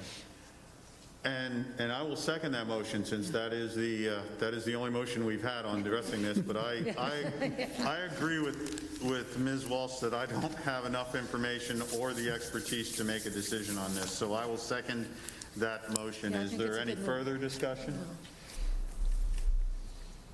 Then I will call this vote. Ms. Cannon, will you call the roll, please? Oh, I was going to comment before you did that. Go right ahead. I just cut you off because I don't see your comments. Go ahead. And Dave may know more about this, but I was simply going to say I'll report back what the conversation was, and why there seems to be this back and forth issue. But Dave looks like he's trying to make a comment as well. Mr. Parker, do you have a comment? Yes, it's a conflict of interest for me. I know a lot about these type of things, but I think it's a borderline situation, so I'd rather err on the side of acknowledging that I have a conflict of interest in this area. Thank you. Thank you, Mr. Parker. Anyone else have additional comments or discussion on this? I don't see any. Not seeing any. I will call a vote on the motion to abstain. Ms. Cannon, will you call the roll, please? Sure. Ms. West? Aye. Mr. Weinberg? Aye. Ms. Walsh? Aye. Ms. Smith? Aye. Mr. Richards? Aye. Mr. Parker? No comment. You can abstain, Mr. Barker, that's okay. I'll abstain then. Ms. Higgins? Aye. Ms. Hastings? Aye. And I say aye. So we have 8 aye, no nay, and 1 abstain. Thank you, Ms. Cannon. So the motion passes. Thank you, Ms. Cannon, and we look forward to your report back from the annual assembly. So at that point, Superintendent, we're at the proposed calendar of meetings. Okay. That's awesome. In your packet is the January board meeting. You've already taken care of January 4th, and you have a busy month. The following week, you can see that you have 3 sessions, 1 for negotiations, 1 for instructional, and your board retreat on the 16th. The following week, we will celebrate Martin Luther King Day, and on the 20th will be communication and policy, and we know we have plenty of work to do there. Pardon me, can you give me the dates of all of those, please? I'm sorry, Dave. Negotiations is on the 11th of January. The instructional committee is on the 13th of January, and the retreat, the board retreat, is on the 16th of January. Following week, which is on Monday, is Martin Luther King Day. There's no school. On the 20th is the Communication and Policy Committee meeting. And the following week, again, you have a busy week with the Executive Board at 5 o'clock on the 25th. At 5:30 on the 27th, the Capitol Facilities. And on the 29th, we have the legislative delegation that we will have a virtual meeting with them at 8:30. You know, that might be 9 o'clock. I think we changed it. I talked to Senator Whitley, and she said 9 o'clock. So let's go with 9 on that. Would you please make that change? I might have given Lyndon, probably did give Lyndon the wrong time. In February, obviously, it's a budget work session. You're going to see that it's really pretty focused on that. Your regularly scheduled board meeting on the 1st of the month. Then the initial presentation for the budget will be on February 3rd. And then the following week, you have 3 meetings. The 8th is a budget work session. The 9th, instructional committee. We put that in tentatively to see if we needed it, but we weren't sure, so we left it in. And the 10th is another budget work session. On the 13th, executive committee, followed by a budget work session. On the 17th is the budget work session. And then the following week is a winter recess, February break. And that's not the Massachusetts week, that is the New Hampshire week, because it's the year 21, right. And following winter recess, we'll come right into a regular board meeting on the 1st. Right, and then you'll be finishing up on your budget, too. You have some hearings and so forth in the month of March. Okay. Thank you, Superintendent. You're welcome. So, at this point, we will take public comment on any subject, still in accordance with Board Policy 132. And with that, we will go to, do we have anyone there, Jack, that is? Oh, I'm sorry, Gina. Oh, I just wanted to encourage people on the board to also put on their calendar January 25th is social emotional training with the emphasis on equity. Thank you. Thank you for that addition. So, and then anyone wishing to participate in that should reach out to the superintendent, as that is a remote meeting. All right, thank you. Anything else before we go to public comment? Jim, when will you let us know, or when will it be decided which committees that we are on? Now that the officers have been determined, we will work on that this week because we have committee meetings next week. Okay. So we will do that during this week, and I will be reaching out to the other executive committee members, and we will do our best to to honor your desires. However, we can only have 4 people on each committee, otherwise we become a quorum of the full board, so that's not allowed. So we'll try not to disappoint, but I'm sure that every one of us will have meaningful committee experiences this year, so wherever we end up. So thank you everyone for getting that information in as timely a manner as you did, and I think we'll be good. So good question, thank you. Any other questions or other business? All right, Mr. Dunn, let's allow any public comment. Do we have anyone that would like to make a comment on any topic at this time that they'd like to present to the board? So far, no one has their hands raised, but hands up. it is public I comment. don't see anyone here looking to make a comment in person. So we'll wait a few minutes to see. If you are interested in making a public comment, you can do so through Teams by raising your hand, or you may call the number that's on our webpage. That will also come through to Mr. Dunn, and we'll put you through. So.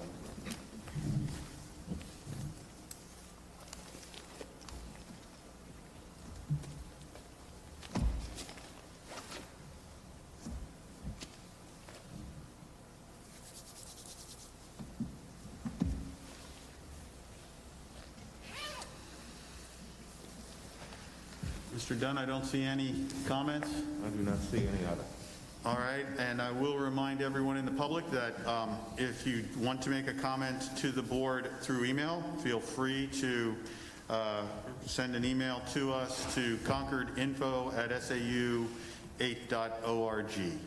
And with that, I will entertain a motion to adjourn. So moved. Moved by Ms. Higgins. Do I have a second? Second. Seconded by Ms. Smith. This is a vote that doesn't need to be roll call, so all those in favor, please signify by saying aye. Aye. All right. Sorry, we have a non-public on the agenda. Oh, do we have we do not have, that was put in there. Do we have a non-public meeting to go to? Yeah, Gina, I put that on there because I wasn't sure that we would need to have it. So rather than, not have it posted, Just trying to. I'm not, yeah. Okay. So there is, so originally it was put there in case we needed it, but at this point, we are adjourned. All right. Thanks, everyone.